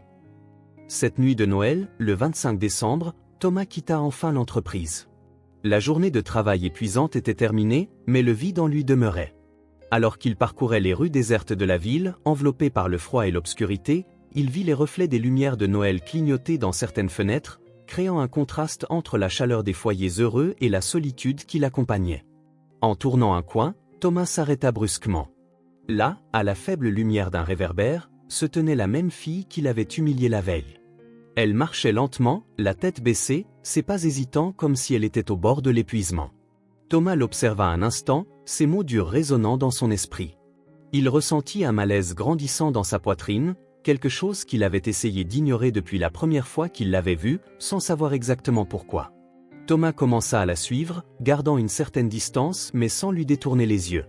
À chaque pas qu'il faisait, il remarquait plus de détails. Le manteau fin qui la protégeait à peine du froid, les chaussures usées qui ne semblaient pas adaptées à la neige et la façon dont elle tenait ses bras contre sa poitrine pour essayer de se réchauffer. Thomas ressentit quelque chose qu'il n'avait pas ressenti depuis des années, un mélange de culpabilité et de compassion. La fille marchait à travers des rues étroites mal éclairées, passant devant des maisons décolorées et des bâtiments délabrés. Thomas se demanda où elle pouvait aller. Ce n'est qu'une enfant, pensa-t-il, le poids de la conscience grandissant à chaque pas. Que fait-elle seule dans ce froid, en cette nuit? Finalement, Odette s'arrêta devant une petite maison mal entretenue. Les fenêtres étaient recouvertes de carton et la porte semblait tordue, comme si elle allait s'effondrer. Il resta là quelques minutes, ne sachant que faire. Son cœur était lourd et son esprit plein de questions. « Est-ce sa maison ?» murmura-t-il. « Comment quelqu'un peut-il vivre ainsi et où sont les adultes responsables d'elle ?» Thomas regarda à nouveau la maison. La chaleur émanant des cheminées des autres résidences était totalement absente de cette structure. Il ne pouvait pas se débarrasser de l'image de la fille marchant seule dans le froid, de l'expression sur son visage lorsqu'elle avait demandé de l'aide et des mots cruels qu'il avait prononcés. Thomas prit une profonde inspiration, combattant la vague d'émotions qui commençait à le submerger. Quelque chose en lui disait qu'il ne pouvait pas simplement partir. Cette fois, il devait agir. Il fit un pas hésitant vers la porte, sans savoir exactement quoi faire ou dire, mais sentant que pour la première fois depuis longtemps, il devait faire ce qui était juste. Thomas resta immobile près de la porte rouillée de la maison. Le froid de la nuit ne le dérangeait guère face à la tension qu'il ressentait. Il pouvait encore entendre les pas légers de la fille à l'intérieur de la maison, suivis du bruit d'une porte qui s'ouvrait. Pendant un instant, tout devint silencieux, puis une voix grave et agressive brisa la tranquillité de la nuit. « Enfin, Petite fille ingrate, où étais-tu? Cria l'homme de l'intérieur de la maison, sa voix chargée d'irritation. Tu pensais pouvoir rester à vagabonder pendant que j'attendais ici? T'as? Montre-moi. Thomas resta figé sur place. Cette voix était à la fois étrange et familière, comme un écho d'un passé qu'il avait passé sa vie à essayer d'enterrer. Il s'approcha lentement, les yeux fixés sur l'entrée de la maison. Lorsque l'homme apparut finalement dans l'embrasure de la porte, illuminé par la faible lumière intérieure, Thomas sentit comme si le sol avait disparu sous ses pieds. C'était Magnus, le visage marqué par l'âge, les rides profondes et les cheveux blancs ne cachaient pas l'identité de l'homme qui, des années auparavant, avait détruit son enfance. Même après tant d'années, Thomas reconnaissait ses traits, ses yeux froids et endurcis. C'était comme regarder dans un miroir sombre du passé. Thomas recula d'un pas, le cœur battant de manière erratique comme s'il allait exploser dans sa poitrine. Ses yeux restaient fixés sur la silhouette de Magnus, mais son esprit semblait voyager des années en arrière, revivant des moments qu'il avait enfouis profondément dans sa mémoire. « Ce n'est pas possible », murmura-t-il, les mots presque perdus dans la neige silencieuse autour de lui. Il tenta de se débarrasser du choc qui l'accablait, mais la voix coupante et cruelle de Magnus était comme une lame déchirant son âme, rappelant les cris et les menaces qu'il avait hantés tout au long de son enfance. Alors que Thomas observait, Odette reculait, ses petits pas incertains reflétant la peur qu'il connaissait si bien. « Tu es revenu les mains vides », rugit Magnus, la fureur dans sa voix grandissant à chaque mot. Il fit un pas en avant, son corps oscillant légèrement à cause de l'alcool mais toujours intimidant. « Tu penses que je te donne un toit et de la nourriture gratuitement? Ce n'est pas assez que tu sois un fardeau. Maintenant tu ne sais même pas mendier correctement, tu es inutile, fille inutile. » Odette ouvrit les mains, montrant qu'elles étaient vides, tandis que des larmes silencieuses coulaient sur son visage. Sa bouche bougeait comme si elle voulait dire quelque chose, mais la peur la réduisait au silence. Thomas reconnut ce regard, cet désespoir, c'était le même qu'il avait vu dans le miroir enfant. Il sentit une boule se former dans sa gorge et sa respiration devint lourde. La colère et la douleur grandissaient en lui comme une vague sur le point de déborder, serrant son poing si fort que ses ongles coupaient presque sa peau. Thomas luttait pour garder le contrôle, son corps tremblant, mais pas seulement à cause du froid. C'était comme si tous les souvenirs qu'il avait essayé d'enterrer refaisaient surface en même temps. Chaque mot de Magnus était un écho du passé, des nuits où lui-même avait été traité d'inutile, humilié et réduit à rien. Il reconnaissait cette scène parce qu'il avait vécu quelque chose de très similaire, et maintenant Magnus perpétuait le même cycle de cruauté avec une autre enfant sans défense. « Je pensais qu'il était mort ou en prison », murmura Thomas, presque comme s'il essayait de se convaincre que ce n'était pas réel. « Comment peut-il être ici à refaire ça ?» Sa respiration était lourde et ses yeux brûlaient d'un mélange de froid et de larmes non versées. Cet homme qu'il voyait à la porte était le même qu'il avait brisé tant de fois, qui avait transformé son enfance en enfer vivant, et maintenant il semblait que rien n'avait changé. Il regarda Odette, si petite, si vulnérable, si ressemblante au garçon qu'il avait été autrefois. Une partie de lui voulait foncer dans cette maison, crier après Magnus, l'emmener et la protéger de tout mal, mais une autre partie était paralysée, comme si l'ombre du passé avait encore le pouvoir de l'étouffer, étouffant toute réaction. Ses pieds étaient ancrés au sol et son corps semblait divisé entre la colère et la peur. Thomas prit une profonde inspiration, ses poumons brûlant de l'air froid, tandis que la voix de Magnus continuait de résonner dans la nuit. Il vit la main de l'homme se lever, bien que Magnus ne fasse que pointer, le geste le fit reculer de nouveau, comme s'il était encore l'enfant qui avait tant souffert. Il n'avait jamais changé. « Je ne changerai jamais », pensa Thomas, la colère grandissant à chaque seconde. Thomas resta là, immobile, luttant contre ses propres souvenirs et le désir d'intervenir. Quelque chose en lui savait qu'il ne pouvait pas simplement partir. Cette fois, il devait faire quelque chose. Mais face à l'homme qui symbolisait tout ce qu'il avait essayé d'oublier, il ne savait pas par où commencer. Le son des sanglots d'Odette brisa le silence de la nuit et Thomas sentit que le temps pressait. Incapable de contenir la rage qui grandissait en lui, il fit un pas en avant, sentant son sang battre dans ses oreilles. Il regarda la porte de la maison, la voix de Magnus et les sanglots d'Odette résonnant comme une provocation insupportable. Sans réfléchir une seconde, il leva le pied et donna un puissant coup de pied à la porte qui s'ouvrit en éclatant contre le mur. Le bruit résonna à travers la petite maison, réduisant au silence tout le monde à l'intérieur. Magnus se retourna brusquement, les yeux écarquillés de surprise, et l'expression dure qu'il portait fut désormais remplacée par une lueur de peur et de confusion. « Oh, Odette !» se pencha-t-il contre le mur, retenait encore ses larmes en regardant l'étranger entrer d'un pas ferme. Thomas pointa son doigt sur le visage de Magnus, son regard fixe et rempli de haine. « Alors c'est ici que tu es, n'est-ce pas Magnus ?» cria-t-il, sa voix coupant le silence comme une lame. « Ou plutôt Aran, parce que changer ton nom, c'est ce que tu fais, n'est-ce pas? Fuir comme le lâche que tu as toujours été. » Odette regarda Thomas avec un mélange de peur et de confusion. « Il s'appelle Aran, » dit-elle, sa voix tremblante, essayant de comprendre ce qui se passait. « Tu te trompes, c'est mon père, » répondit-elle. Thomas éclata de rire amèrement, un son plein d'ironie et de colère. « Mon père ?» dit-il en se tournant vers la fille avec des yeux brûlants d'indignation. « Cet homme n'est rien d'autre qu'un monstre. Il n'a changé son nom que pour échapper à la police, à la justice et à tous ceux qui auraient dû le rattraper il y a longtemps. » Magnus, initialement paralysé, commença à reprendre ses esprits. Il fit un pas en avant, son expression se durcissant à nouveau.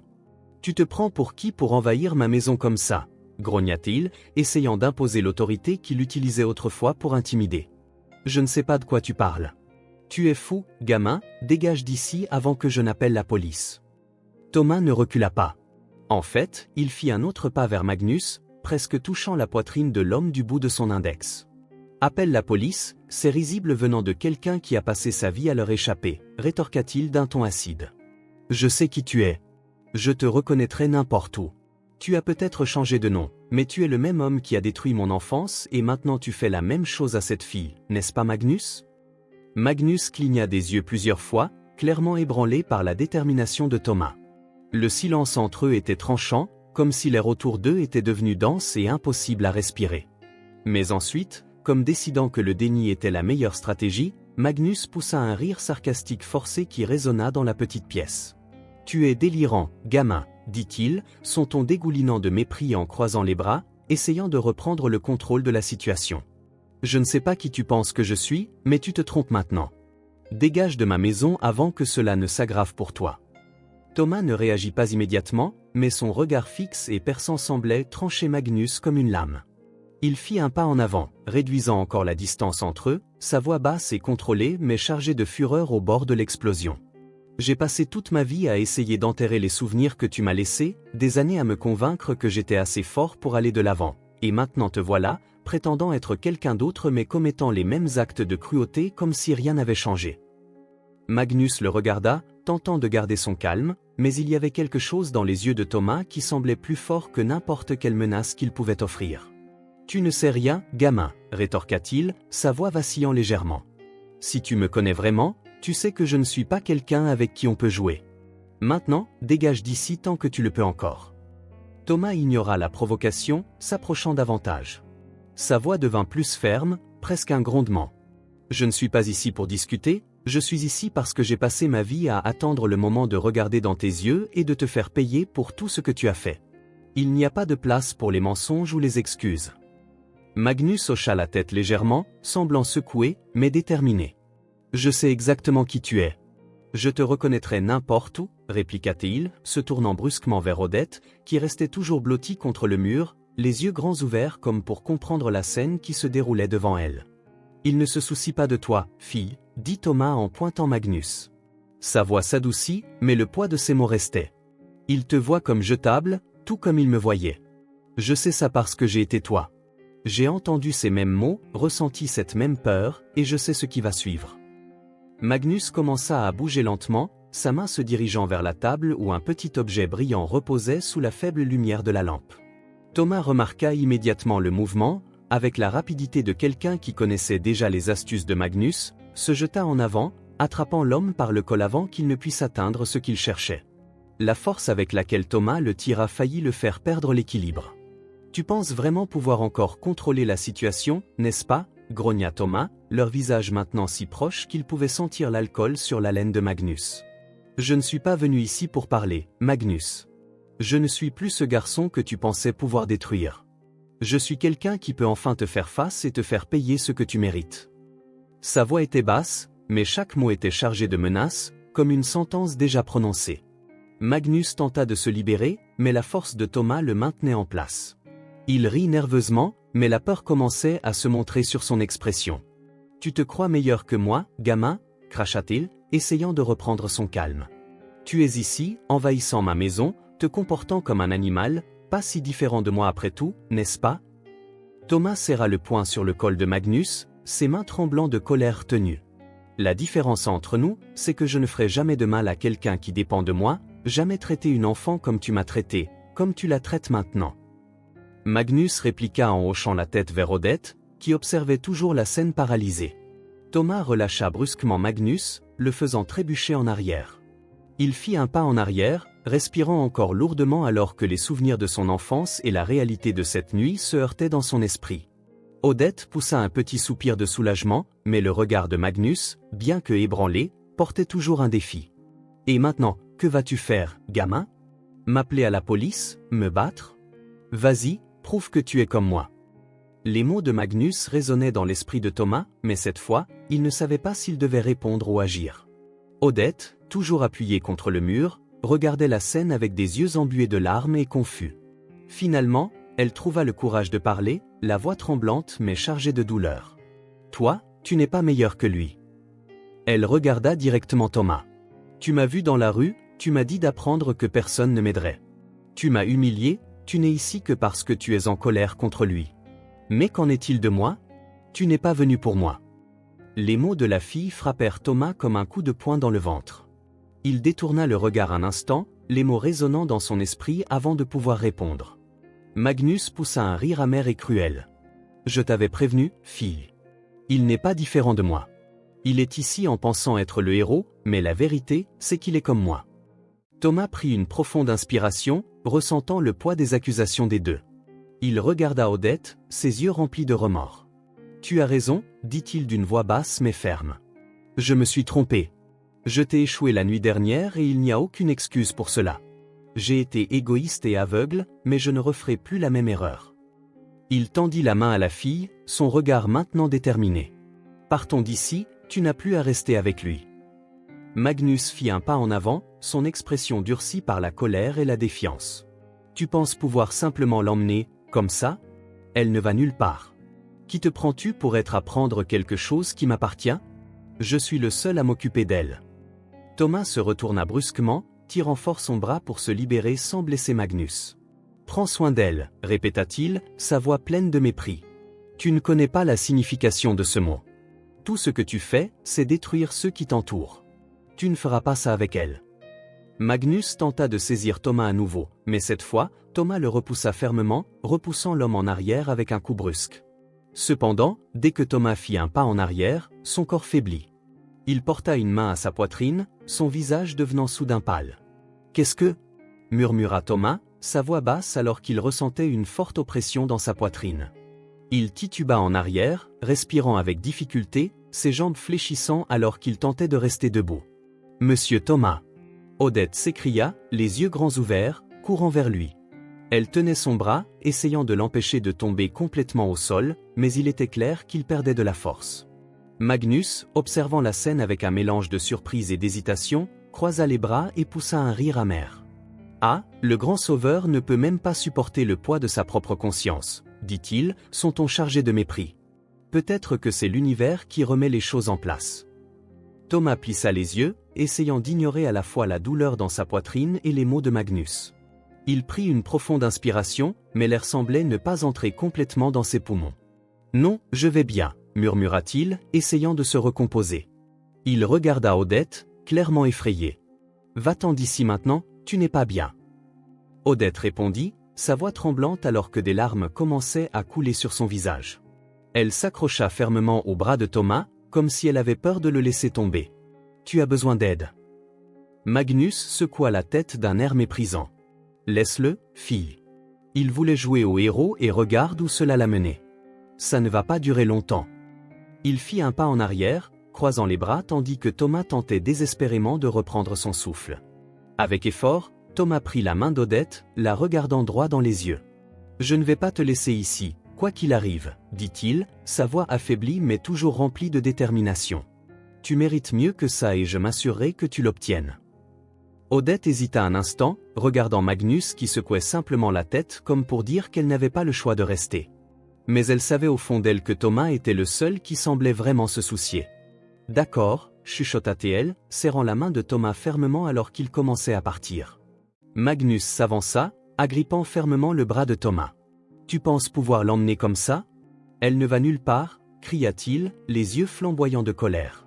Même dans son état affaibli, Thomas rassembla toute sa force restante et lui arracha le bras d'un geste brusque, faisant trébucher Magnus de quelques pas en arrière. « Elle n'est pas ta propriété, Thomas, cria-t-il, sa voix tendue mais ferme. Elle a le droit à une vie meilleure et tu ne l'arrêteras pas avec ça. » Il commença à marcher, tirant Odette à chaque pas, défiant la douleur qui serrait sa poitrine alors qu'il s'enfonçait dans les rues sombres et froides. Thomas sentait son corps faiblir de plus en plus à chaque minute. Il devait trouver un endroit sûr, non seulement pour la fille, mais pour lui-même. Odette le regardait avec inquiétude, tandis que l'homme qui venait de lui sauver la vie peinait à rester debout. Dans les premiers jours au manoir de Thomas, Odette se sentait comme une intruse. Le luxe qui l'entourait contrastait brutalement avec les murs écaillés et le sol froid de la maison de Magnus. L'immensité du manoir semblait l'engloutir, bien qu'elle ait de nouveaux vêtements, une chambre confortable et de la nourriture sur la table, Odette portait encore le poids de la peur et de la méfiance. Peu importe combien Thomas avait pris la décision de la sortir de cette situation, il y avait quelque chose dans son comportement qui laissait entendre qu'il ne savait pas exactement ce qu'il faisait. Thomas, quant à lui, se sentait également déplacé. Il s'était promis de faire une différence dans la vie d'Odette, mais il était clair qu'être une figure paternelle ou même une présence réconfortante ne lui venait pas naturellement. Il portait encore en lui la dureté des années de souffrance, et surtout, le traumatisme de son enfance. Autant il voulait changer, autant la transformation n'était pas aussi simple qu'il l'avait espéré. Le premier matin, Thomas entra dans la cuisine et trouva Odette assise silencieusement, repoussant les restes d'un petit déjeuner qu'elle n'était clairement pas habituée à manger. Il tenta d'être aimable, mais ses mots semblaient forcés. « Tout va bien? Si tu n'aimes pas ce qui a été servi, nous pouvons changer le menu, » dit-il en s'asseyant à la table avec un journal entre les mains. Il ne la regardait même pas directement, se concentrant sur les pages comme s'il voulait éviter toute interaction plus profonde. Odette haussa les épaules, jouant nerveusement avec son assiette. « Ça va, » répondit-elle doucement, sans lever les yeux. Pour elle, la gentillesse de Thomas semblait être un masque, quelque chose qu'il portait parce qu'il pensait que c'était la bonne chose à faire, mais pas parce qu'il se souciait vraiment. Le silence entre les deux était inconfortable et Thomas termina bientôt son café, se levant avec un soupir. « J'ai du travail à faire. Si tu as besoin de quelque chose, demande à Maria, » dit-il en se référant à la gouvernante de la maison. Odette hocha la tête, mais à l'intérieur, elle se sentait encore plus déplacée. Le manoir semblait immense et froid, et Thomas, bien qu'il soit responsable de l'avoir sorti de la maison de Magnus, ne semblait pas capable d'offrir la chaleur humaine dont elle avait tant désespérément besoin. Dans les jours qui suivirent, la dynamique entre les deux ne s'améliora pas beaucoup. Thomas passait la plupart de son temps enfermé dans son bureau, immergé dans des piles de travail. Lorsqu'ils se rencontraient, les conversations étaient brèves et sans émotion. Il demandait superficiellement comment elle allait et elle répondait avec la même monotonie, ne croyant pas vraiment qu'il se souciait d'elle. Vivre ensemble semblait plus une obligation qu'une véritable relation.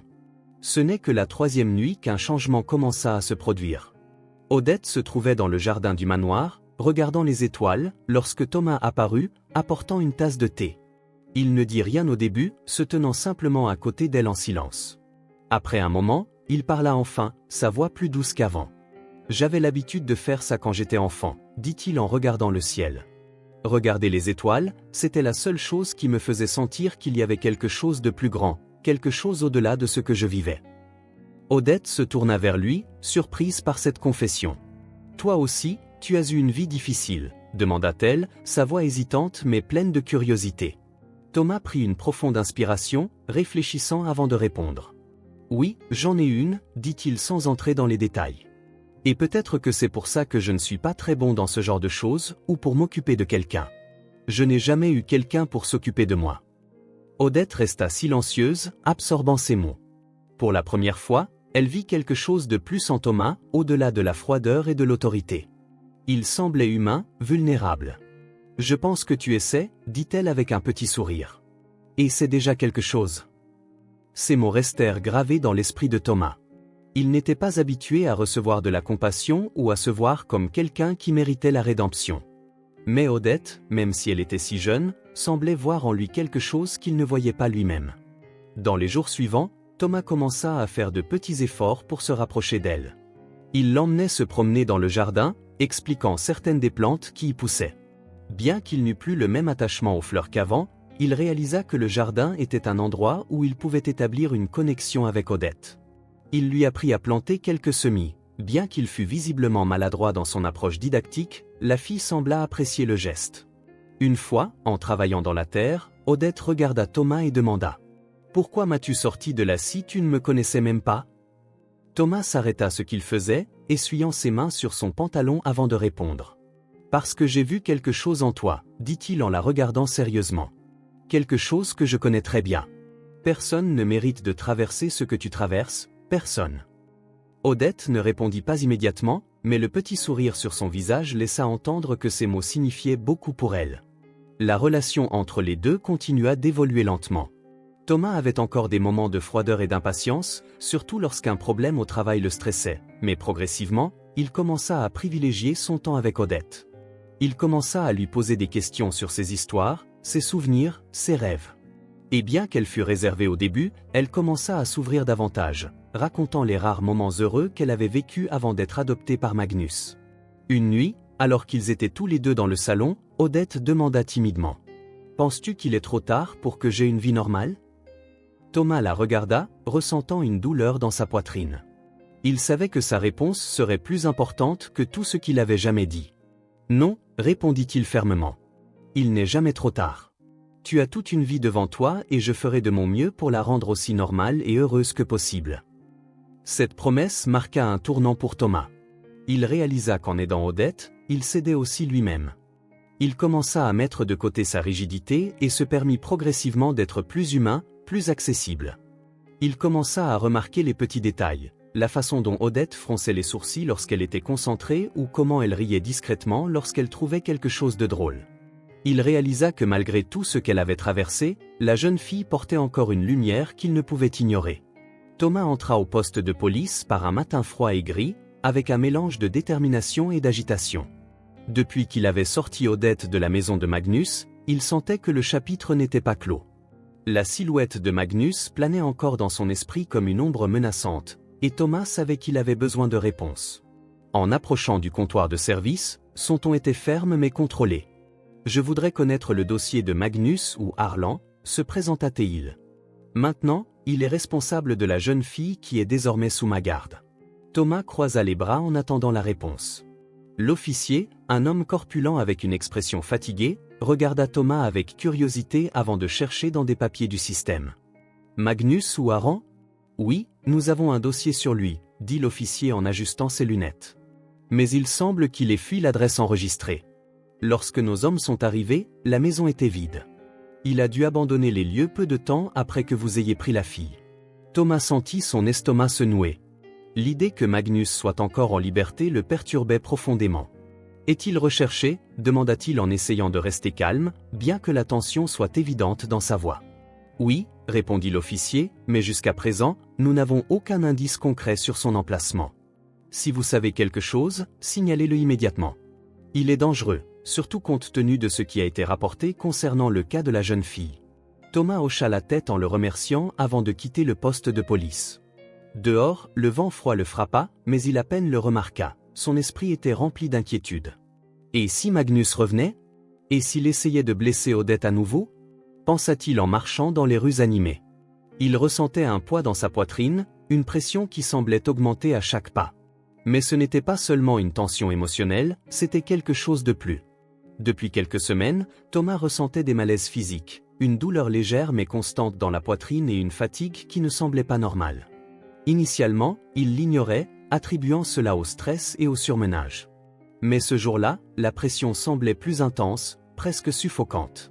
Il décida qu'après le poste de police, il irait chez le médecin. Il ne pouvait plus remettre cela à plus tard. Au bureau, Thomas était assis dans la salle d'attente, observant les personnes autour de lui. Il essayait de repousser les pensées négatives, mais la possibilité que quelque chose n'aille pas le hantait.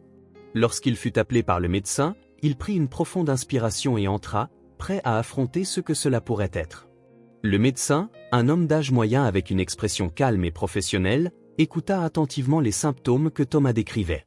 Après des examens rapides et une longue conversation, l'expression du médecin changea, devenant plus sérieuse. « Thomas, les symptômes que vous avez décrits, ainsi que les résultats préliminaires des tests, indiquent quelque chose de préoccupant.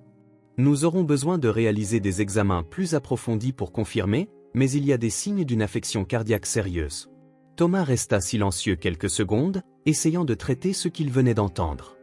Sérieuse, répéta-t-il, le mot résonnant dans son esprit. Sérieuse ? Le médecin soupira, choisissant ses mots avec soin. Nous avons encore besoin de résultats plus détaillés, mais il y a une chance que ce soit quelque chose de potentiellement mortel, surtout si ce n'est pas traité correctement. Je vous recommande de faire les tests supplémentaires dès que possible. Le sol semblait se dissoudre sous les pieds de Thomas. Il quitta le cabinet en hâte, l'esprit en spirale.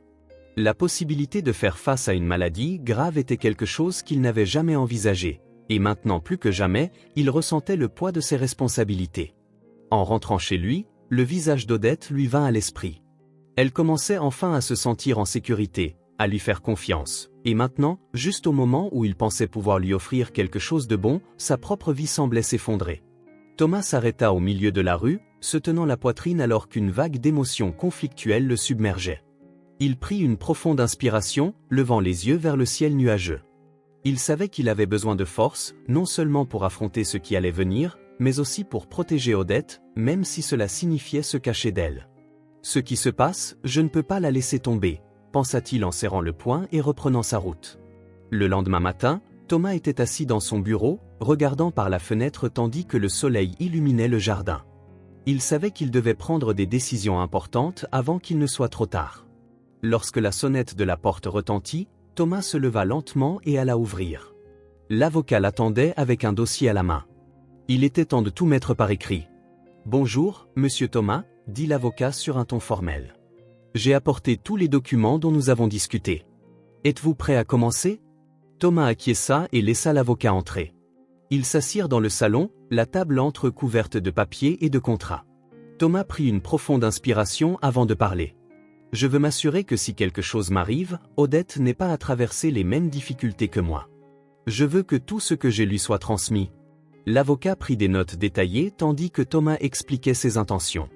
Il demanda que l'argent soit placé dans un fonds pour assurer l'éducation d'Odette et que le manoir devienne son domicile si jamais il n'était plus là. « Elle mérite une vie décente, » dit Thomas, les yeux fixés sur les papiers. « Quelque chose que je n'ai jamais eu et que jusqu'à récemment, je ne savais pas comment offrir à quelqu'un. » Après des heures de révision et de signature des documents, l'avocat mit soigneusement tout dans sa mallette. « C'est prêt, monsieur Thomas. Si vous avez besoin de quelque chose d'autre, je suis à votre disposition. » Thomas l'accompagna jusqu'à la porte, se sentant soulagé d'avoir fait le premier pas pour sécuriser l'avenir d'Odette, mais il savait qu'il devait en faire plus.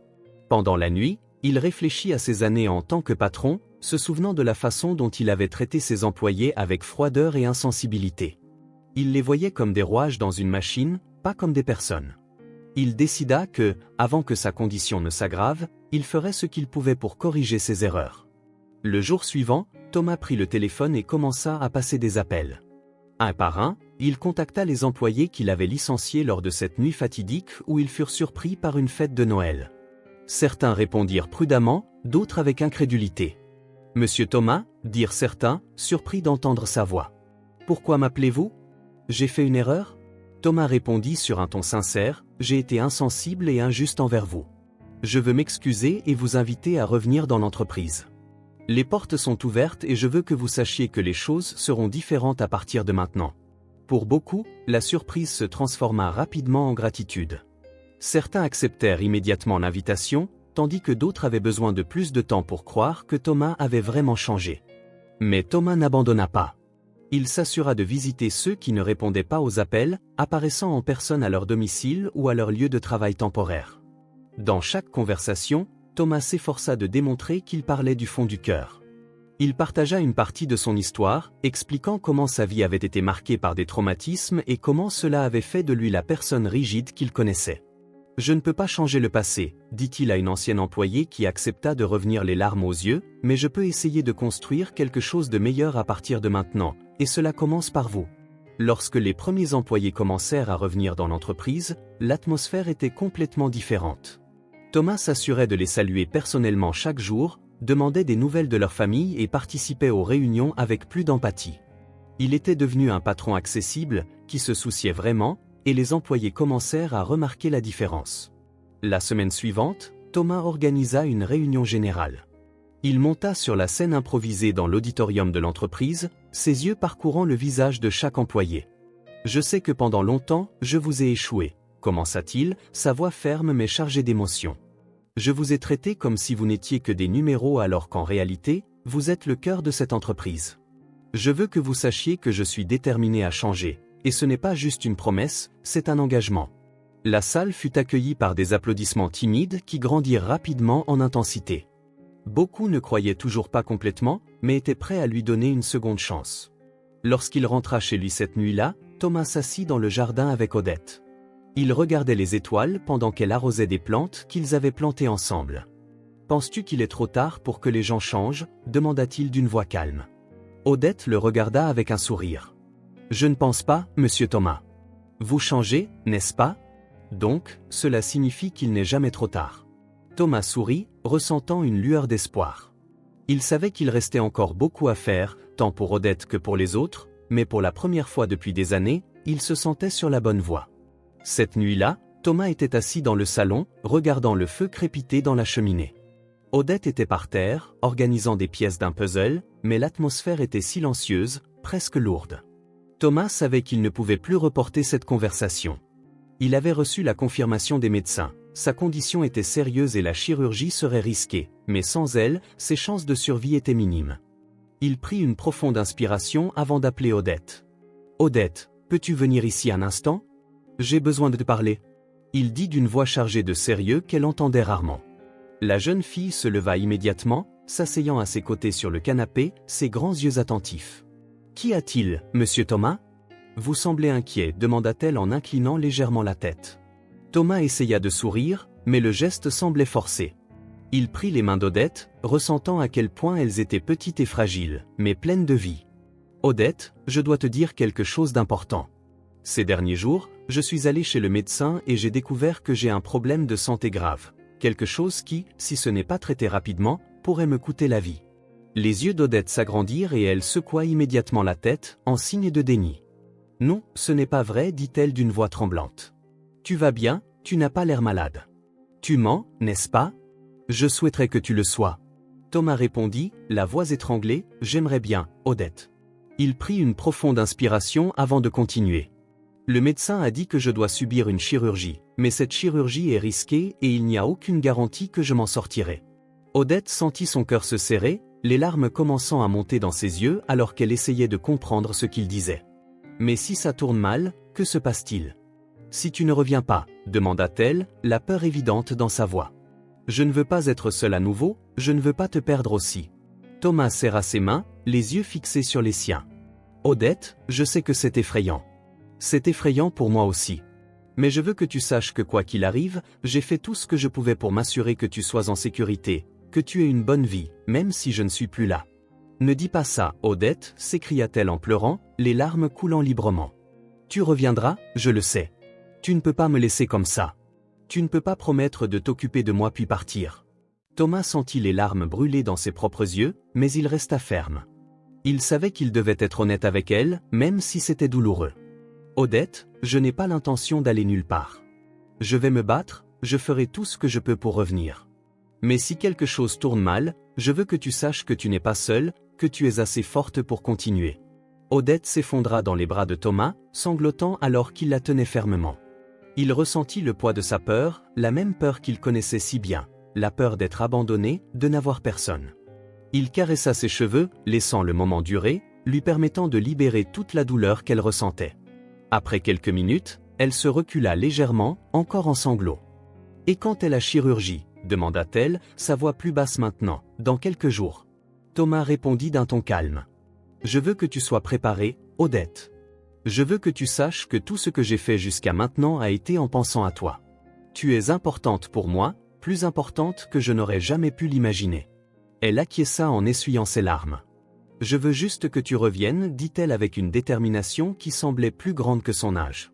Je prierai tous les jours pour que tu reviennes, parce que je ne veux pas te perdre. » Thomas sourit, laissant enfin quelques larmes couler de ses yeux. « Merci, Odette.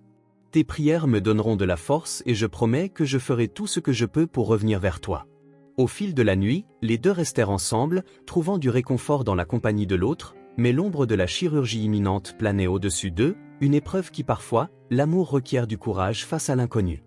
Un jour plus tard, la salle d'opération était enveloppée de silence, à l'exception du son rythmique des moniteurs cardiaques et des équipements médicaux. Thomas était allongé sur la table d'opération, complètement sédaté. Les médecins travaillaient avec précision, effectuant la première partie de la procédure délicate qui pourrait sauver sa vie. Tout semblait se dérouler selon le plan, mais un événement imprévu força l'équipe à faire une pause momentanée. Les médecins sortirent rapidement pour préparer le prochain équipement nécessaire, laissant Thomas vulnérable, seul et inconscient. C'est à ce moment-là qu'une silhouette émergea de l'ombre du couloir, entrant furtivement dans la salle. C'était Magnus. Il était vêtu de vêtements ordinaires, mais son sourire prédateur trahissait ses intentions. Il s'approcha de la table d'opération, regardant le visage de Thomas, désormais pâle et immobile, avec un air de mépris et de supériorité. Magnus se pencha près de l'oreille de Thomas et commença à parler d'une voix basse et venimeuse. « Regarde-toi » murmura Magnus avec un sourire froid. « Le grand Thomas, l'homme qui m'a tout pris. Tu te crois un héros, n'est-ce pas ? Sauvant la petite Odette, jouant au bon samaritain, mais tu es faible, tout comme tu l'étais enfant, et maintenant, tu es à la merci du destin et de mon plan. » Magnus fit un pas en arrière, observant le visage de Thomas avec une satisfaction esséurante. « Je sais pour le testament » continua-t-il d'une voix pleine de malveillance. « Je sais que tu as tout laissé à cette fille.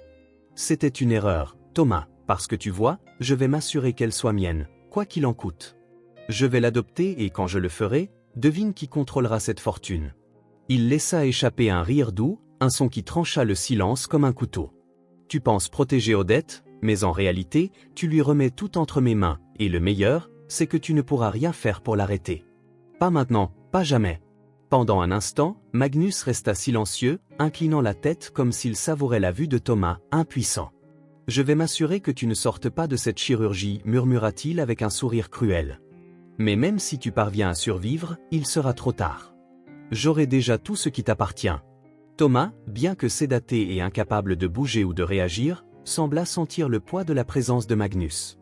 Quelque part au fond de lui, sa conscience luttait contre l'engourdissement, tentant de réagir au poison qui lui était administré, mais son corps resta immobile, incapable de répondre. Magnus fit un pas de plus vers la porte, regardant Thomas une dernière fois. « Adieu, garçon, ou devrais-je dire de jamais plus. » Sur ce, il quitta la salle aussi furtivement qu'il était entré, disparaissant dans le couloir comme une ombre. Lorsque les médecins revinrent dans la salle, tout semblait comme avant. Ils continuèrent la procédure, inconscients de la visite sinistre que Thomas venait de recevoir.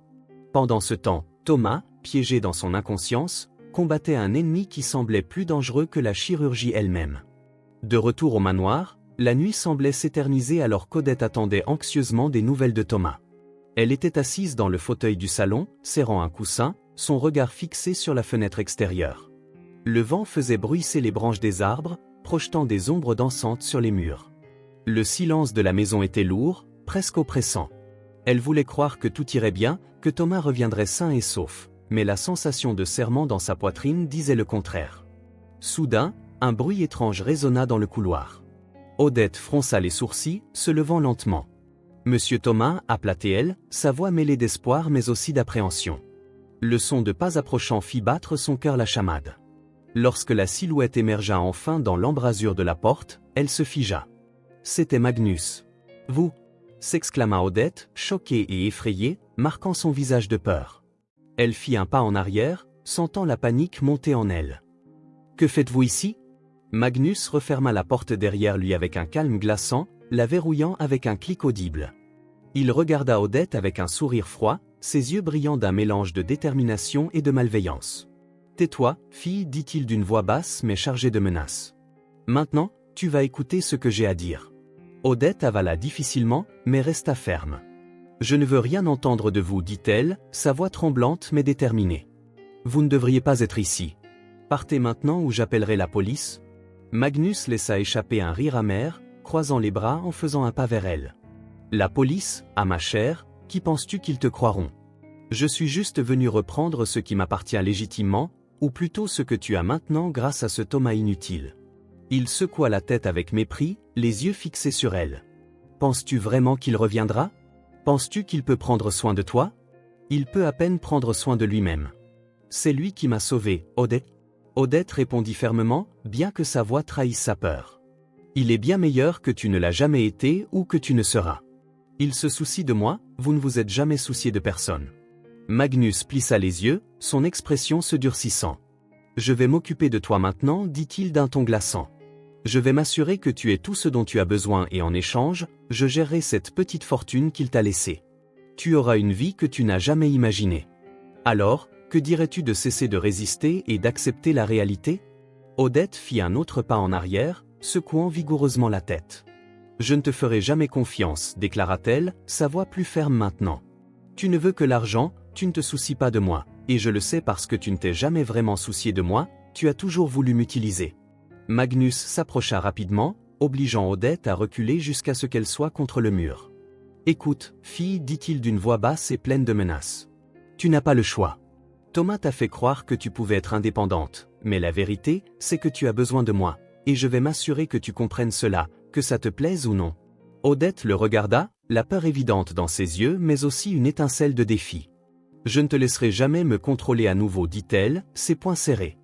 Je me battrai et tu n'obtiendras jamais ce que tu veux.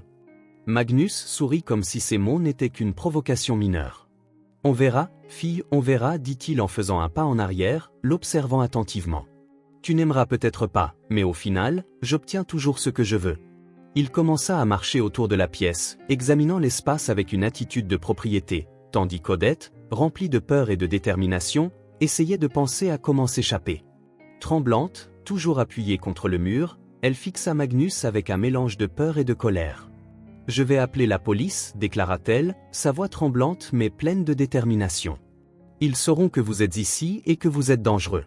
Vous ne vous en sortirez pas comme ça. » Magnus laissa échapper un court rire amer, secouant la tête comme s'il était amusé par l'idée. « Appelle la police, dit-il en s'approchant d'elle une fois de plus, et que penses-tu qu'il arrivera?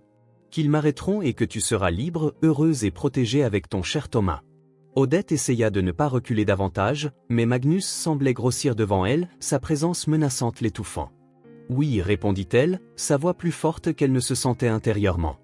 Ils t'auront et tu ne pourras plus jamais blesser personne. » Le rire de Magnus résonna dans la pièce, mais cette fois, il n'y avait aucune trace d'humour. Il se pencha en avant jusqu'à être au niveau d'Odette et ses yeux froids croisèrent les siens. « Tu penses que c'est un jeu, fille? Écoute attentivement ce que je vais dire. Si tu ouvres cette bouche à la police et si je suis arrêté, je jure que Thomas ne s'en sortira pas vivant. Il peut même survivre à la chirurgie, mais il ne tiendra pas longtemps après ça. » Les mots de Magnus étaient comme du poison, chaque syllabe chargée de menaces. Odette s'étouffa sur la déclaration, son cœur battant la chamade. « Tu ne peux pas faire ça, dit-elle, sa voix faiblissant. Tu ne peux pas le blesser à nouveau. Il t'a retiré de ma vie, il m'a sauvé. Laisse-le tranquille. » Magnus haussa les épaules comme si sa supplication était sans importance. « Je peux faire ce que je veux. Thomas pense qu'il est intouchable, mais personne ne l'est, surtout pas lui, si faible et plein de culpabilité. Il m'a tout pris, et maintenant, je vais le lui rendre de la pire des manières possibles. Réfléchis bien avant d'ouvrir cette bouche, parce que si tu parles, tu devras vivre en sachant que tu as causé sa mort. » Odette sentit les larmes commencer à couler, mais elle ne voulait pas montrer de faiblesse. « Pas comme toi, dit-elle, sa voix étranglée. Il est plus fort que tu ne le seras jamais, et je ne te laisserai pas le blesser. » Magnus plissa lentement les yeux, se levant et croisant les bras comme s'il l'analysait. « Tu as du courage, fille, dit-il sur un ton presque admiratif. Mais le courage ne te protégera pas et au final, je gagne toujours.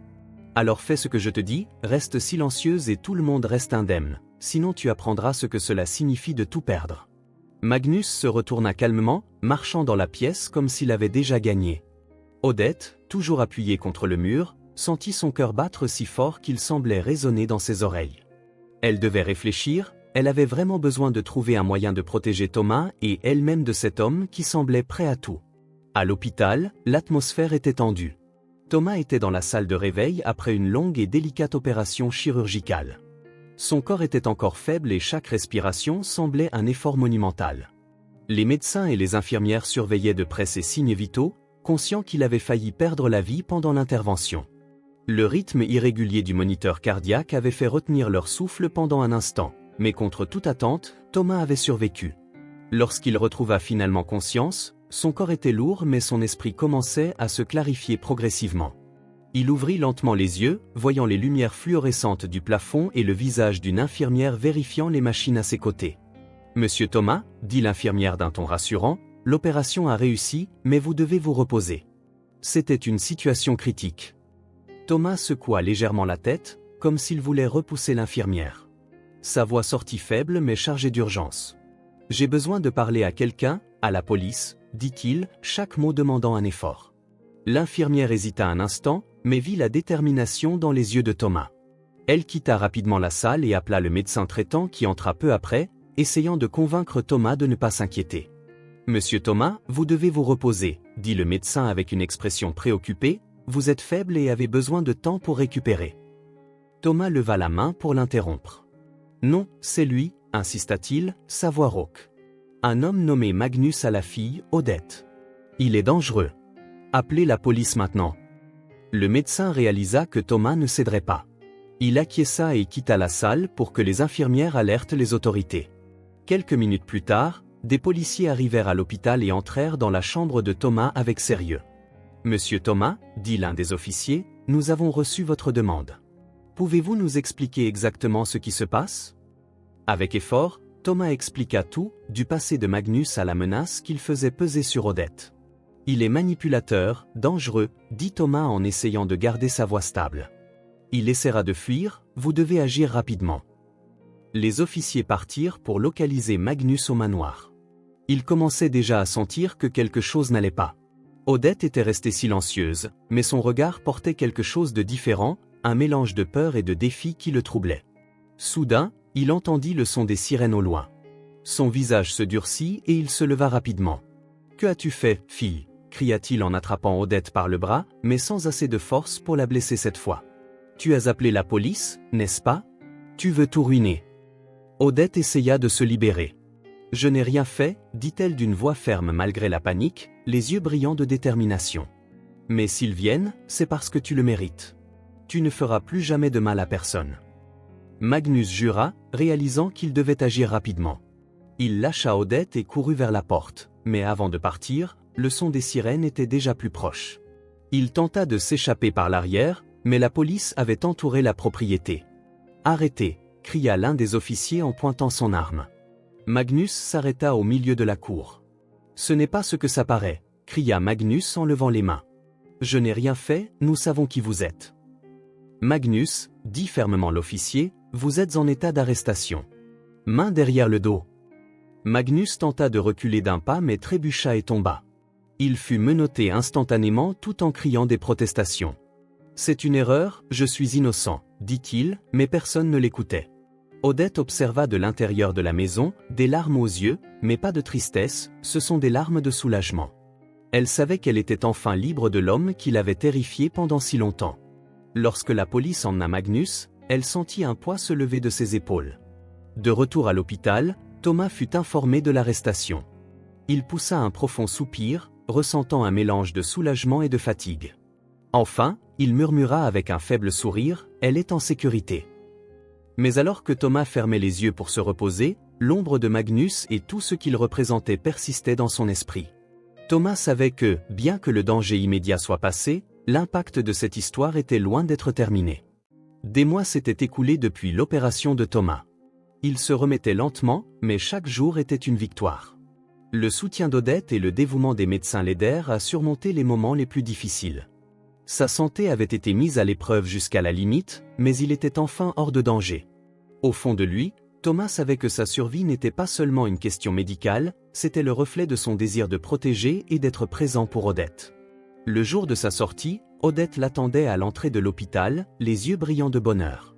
Elle courut vers lui dès qu'elle le vit sortir, l'enveloppant dans une étreinte chaleureuse. « Je savais que tu reviendrais », dit-elle avec un sourire qui réchauffa le cœur de Thomas. « Peu importe ce qui s'est passé, je savais que tu irais bien. » Thomas rendit l'étreinte, sentant sa chaleur et sa force. « Je suis revenu parce que tu croyais en moi », dit-il, la voix étranglée par l'émotion. « Et maintenant, rentrons chez nous. » Lorsqu'ils arrivèrent au manoir, Thomas ne s'attendait pas à ce qui allait suivre. Dès qu'il ouvrit la porte, il fut accueilli par une explosion de lumière colorée et de rire. Tout le personnel était là, rassemblé dans le jardin avec des sourires chaleureux et des décorations de Noël éparpillées partout. Un grand sapin de Noël se dressait au centre, soigneusement et affectueusement décoré, et à côté, une table pleine de friandises et de plats festifs. « Bienvenue chez vous, monsieur Thomas », dirent-ils tous en chœur en applaudissant. En sortant de la voiture, Thomas resta immobile un instant, les yeux grands ouverts de surprise. Il regarda Odette, qui souriait de manière conspiratrice. « Nous voulions que tu aies un Noël, même en retard, expliqua-t-elle en lui prenant la main, parce qu'à présent, nous avons quelque chose à vraiment célébrer. » Thomas laissa échapper un léger rire en secouant la tête, incrédule. Il s'approcha du sapin, touchant doucement l'une des décorations. « Tu n'avais pas à faire ça, dit-il avec un sourire ému. Mais merci, ça me touche vraiment. » Lorsque le personnel s'approcha pour le saluer et lui souhaiter la bienvenue, Thomas réalisa combien sa relation avec eux avait changé. Ils n'étaient plus de simples employés, mais des personnes qu'il respectait et auxquelles il tenait. Ce qui semblait autrefois n'être qu'une simple affaire ressemblait maintenant à une extension de sa famille. Lorsque tout le monde se rassembla autour du sapin pour partager des histoires et des rires, Thomas se permit un moment d'introspection. Il regarda les lumières scintillantes et se souvint de sa mère, de l'odeur de la nourriture qu'elle préparait à Noël, des rires qui remplissaient la maison même dans les moments difficiles. Pendant un bref instant, la douleur de la perte revint, mais cette fois accompagnée d'un sentiment de paix. « Tu me manques, maman », pensa-t-il en regardant le ciel étoilé, mais je sais que tu serais fier de ce que j'ai construit et je promets de ne jamais oublier ce qui compte vraiment. Odette tira la main de Thomas pour l'interrompre dans ses pensées. « Monsieur Thomas, vous devez voir le cadeau que nous avons fait pour vous, dit-elle avec excitation en le conduisant vers une table où un petit présent était emballé dans du papier brillant. Il le déballa soigneusement, révélant un cadre photo avec une photo de lui et Odette prise dans le jardin du manoir, tous deux souriant alors qu'ils plantaient des fleurs ensemble. « C'est pour que vous vous rappeliez que vous avez une nouvelle famille maintenant, dit Odette, les yeux étincelants, parce que je sais que tu m'as sauvé, mais tu m'as aussi appris que nous pouvons recommencer. » Thomas regarda la photo longuement avant de répondre. « Tu es la meilleure chose qui me soit jamais arrivée, Odette. » Il ajouta sincèrement, « Et je promets d'être toujours là pour toi. » La nuit continua, pleine de rires, de musique et d'histoires. Pour la première fois depuis des années, Thomas se permit de profiter de Noël sans le poids des souvenirs douloureux. Il savait que le passé ne disparaîtrait jamais complètement, mais maintenant il pouvait regarder vers l'avenir avec espoir. Lorsque l'horloge sonna minuit, Thomas leva son verre improvisé, son regard passant sur chaque visage qui l'entourait. Odette était à ses côtés avec un sourire qui illuminait la nuit autant que les lumières scintillantes dans le jardin. Il s'éclaircit la gorge légèrement, attirant l'attention de tous, et commença à parler, sa voix chargée d'émotion. « La vie nous donne des secondes chances, commença-t-il, la voix ferme mais empreinte de vulnérabilité, et celle-ci est la mienne. Vous n'avez aucune idée de combien je suis reconnaissant que vous soyez tous ici aujourd'hui, pour m'accepter et me donner l'opportunité de corriger tant d'erreurs passées. Il y a quelques mois, je ne croyais pas qu'une chose comme celle-ci serait possible.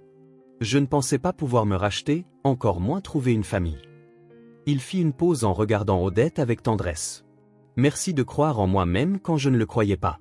Merci de me rappeler ce qui est important.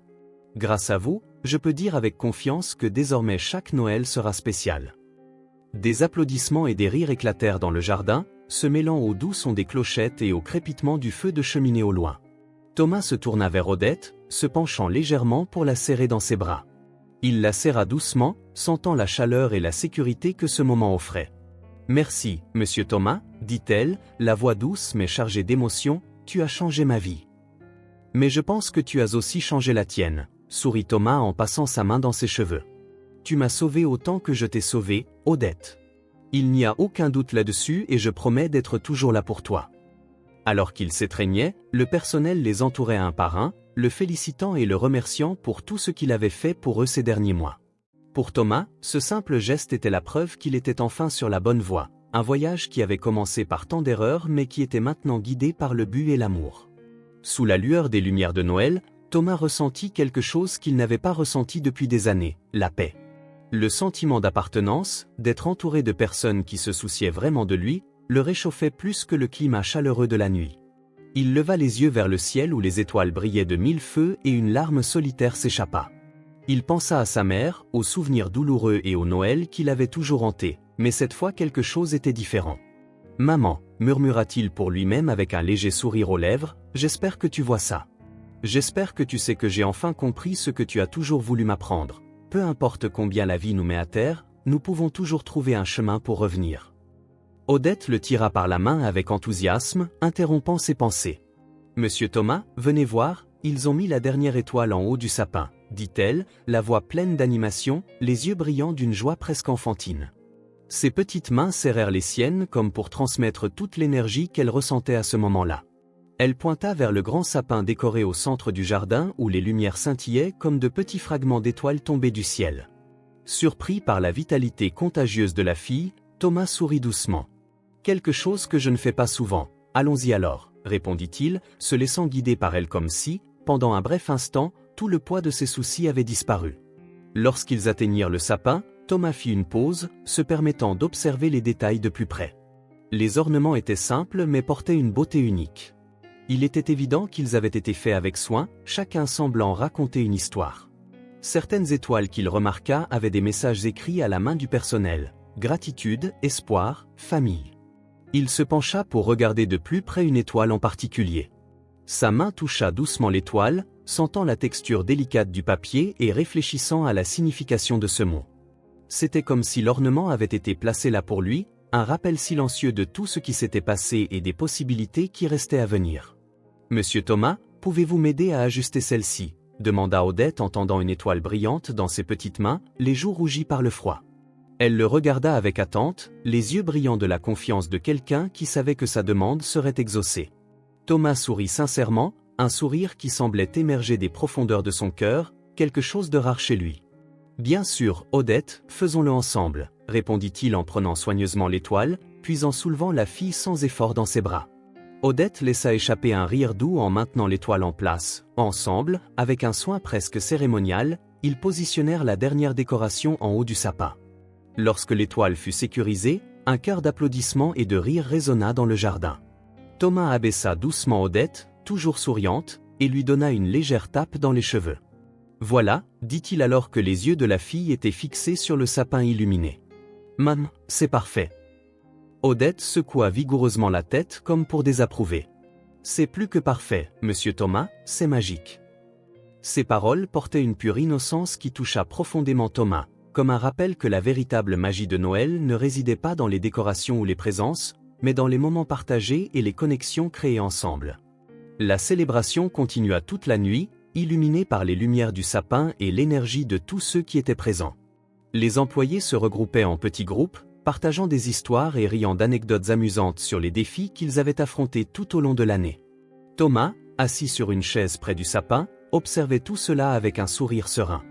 Il ne s'était jamais senti aussi présent, aussi connecté aux autres qu'à ce moment-là. L'ambiance autour de lui semblait presque tangible, remplissant l'air de joie et de camaraderie. De temps en temps, quelqu'un s'approchait de Thomas avec un sourire sincère et des mots qui semblaient porter tout le sens de cette nuit. Certains le remerciaient d'avoir organisé ce rassemblement, décrivant comment l'ambiance avait apporté une nouvelle lumière à leur journée. D'autres, plus émotifs, partageaient de petites histoires de vie, des moments de dépassement ou des rêves simples qui les guidaient encore.